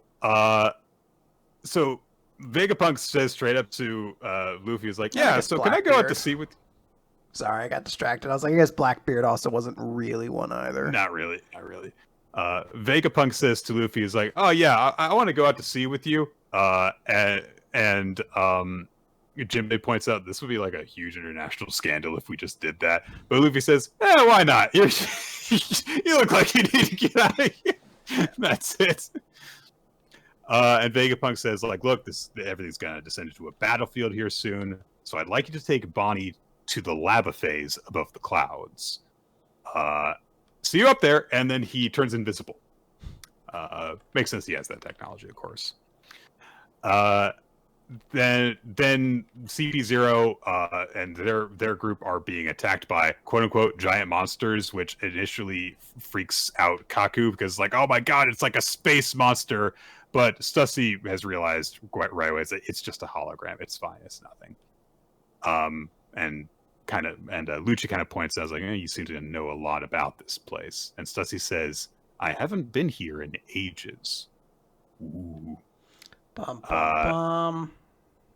Kaku decides to head up above the clouds, thinking, well, if Vegapunk is anywhere here, he'll be above the clouds. And Stussy points out the lines that are going across the cloud, and she says, yeah, so if an enemy crosses those lines, it activates a laser beam as Kaku is crossing the lines and gets blasted. So that worked out for him. Everyone goes, oh no, Kaku! So I guess Kaku's dead. Yeah, he's dead and never coming back. So this is something other people point out. That little like ring that we see that circles around, the number that's been on it apparently has been going up as we've been seeing it. So it's a percentage, possibly. Maybe. Yeah, so Stussy just says to Lucci, he's like, yeah, we can't take the world's greatest scientists lightly. And Kaku, full cartoon effect. He's scorched and smoldering, but he's totally fine. It's like, oh, you've got a heart of ice, Stussy. At that moment, Vegapunk 5? Is it 5? Yes, it was 5. The giant one. Now, what was her name, Nick? Atlas, because she says it right there. Yes. Got it. Also, I did remember that Atlas was being sent down there. So, Well, no, So she goes to confront. they were sending Atlas back to the lab, I believe, to avoid this exact scenario. Yeah, she goes after CP0, and immediately Vegapunk 1 is like, oh no, you can't do this. And Vegapunk 5 starts to wind up her punch, like taking 5 seconds to go through Ultra Mighty. And Lucci goes into his Beastman form, hits her with his Six King pistol, and cracks her face and explodes her head. It's pretty brutal, man. Like he fucking dropped out his signature like his fucking Destructo disc on like turn 1. Like, all right, damn man, calm down. I should have picked a better move than Destructo disc. Yeah, the move that always worked. That move that killed, I think, one of the cells or something? Question mark. Nope. All right. Maybe it got used in like a filler bit to effect, but I think that everyone dodged it. So Atlas is knocked on her ass, fully unconscious, possibly more than that. I mean, Lucci says you're still alive, but she's not doing good. Everyone's running around. Luffy has Bonnie with him as he is taking Vegapunk's instruction to get her moved. They happen to pass right through this area. And Lucci spots Luffy, and Luffy spots Lucci, and they recognize each other. Dun, dun, dun. Yeah, kind of. It definitely seems like Lucci recognizes Luffy a little bit more. He calls him Straw Hat. Luffy calls him Pigeon Guy. Yeah. I feel like he would recognize him. Yeah, he's going to recognize those things. It's very cool. There's a lot of, like, big stuff. You do kind of feel bad for Atlas, but at the same time, you're like, yeah, it would make sense. This doctor who like just created an entire robot body to handle all of his violent tendencies, which is get its shit raffle stomped to it by the first like real intimidating opponent it actually fought. So cool shit. I'm excited to see Luffy and Lucci interact. Yeah, it was nice to see stuff, start to suddenly erupt and start moving again in One Piece, and it feels like we're not in a complex enough setup that we're going to be in this unwinding situation for a super long time. Like, it feels like we're not going to be on this island much longer. So. Yeah. All right. That's going to do it for Weekly Manga Recap. Well, I guess we'll name our favorite chapters and MVPs now. I know my MVP is Ayame from Blue Box. I still need to think about my favorite chapter of the week, though. Yeah, I am going to say yes, Ayame is my favorite character of the week as well. I really liked the evolution that she experienced in this, and just, like the very human kind of relation that she had to Hina, and what it got her to learn about herself. I'm going to say that my favorite chapter this week was PPPPPP. There were a lot of good chapters this week, honestly. But for the same reasons I really liked Blue Box, I really like PPPPP because of, what it indicates for, the evolution of one of its characters and what they're going to do going forward. But there was a lot of good stuff. Mashle was good just to see Mash show up again. Black Clover was good. One Piece was good. Chainsaw Man was great. There was a lot of great stuff going on. And Undead Unluck was also really good. Yeah, I'm torn between Undead Unluck and Chainsaw Man, and I guess Undead Unluck really doesn't need more awards, but I guess I'm going to give it to it anyway. Just to really cement that it's a great series. But yeah, there were a lot of really, really great chapters this week. The audience agreed with me on Undead Unluck and Ayame as the series and then character of the week. But you agreed with Ninja, which is probably more important. Okay. Speaking of Ninja, by the way, Ninja X3I maintains the Google Doc that keeps track of all sorts of helpful statistics associated with the show, and you can find that via Weekly Manga Recap's Discord server, which is also a great place to just join in if you want to chat about the chapters as they come out, the series that we're taking as a recommendation before we have our big discussion about it. We're currently working our way through Blue Lock, and it is taking us a little while. It'll probably be another week and a half before we get to that. And also, you can use the Discord server to know when the show is going live. We send out a notification when we start streaming live here on twitch.tv/ReloadT. which normally we do Wednesdays, 7:30-ish Eastern time in the evening. We had to change things up this time, and so if you want to know what's going on and be up to date on why this stuff is happening, follow us through the Discord server, follow us on social media. Rolo T, Nick F Time, WMR Podcast are the accounts to follow, and we'll also put out a blast when we go live on the WMR Podcast account. We also would like to thank everyone who supports us over on Patreon, patreon.com/Weekly Manga Recap, where we create bonus content for you guys to enjoy. And we'd like to thank Steve Mann, our title artist, whose work you can sometimes see on YouTube uploads of the show, youtube.com/Weekly Manga Recap. And his artwork is available to view wherever boobs are allowed to be drawn on the internet, which may not be Twitter for much longer. Who knows what's going on with that whole thing. We'd also like to thank Milo Jack Stillitz and Winslow Cheddar, who created the opening sequence of Weekly Manga Recap that you can also see in the video versions on YouTube. Yes. That is going to be the show, guys. Yeah. We should be back next Wednesday, assuming that no sickness, complications, or otherwise come by our way. And we'll have more manga to talk about then. Yeah, you know what? I hope everybody enjoys that we're about to morb or get morgs, because I decided to make a big deal about that, and I really hurt my throat doing that. So I hope everybody appreciates that. If you appreciate Quinn's sacrifice for this dumb joke. If you graft my energy for the podcast, it peaked. And then it plummeted after. My mic stand exploded halfway through this podcast, and I was more energetic while that was happening after I did that. Yeah, quite appropriate given that the Morgs are cryptocurrency. I'm so excited about Morgs. I can't wait. They didn't even come up in the chapter that we talked about. Nick, we're gonna get to find out what the gray stars mean. Oh, won't that be fun? Guys, thank you for joining us. Bury me with my Morgs.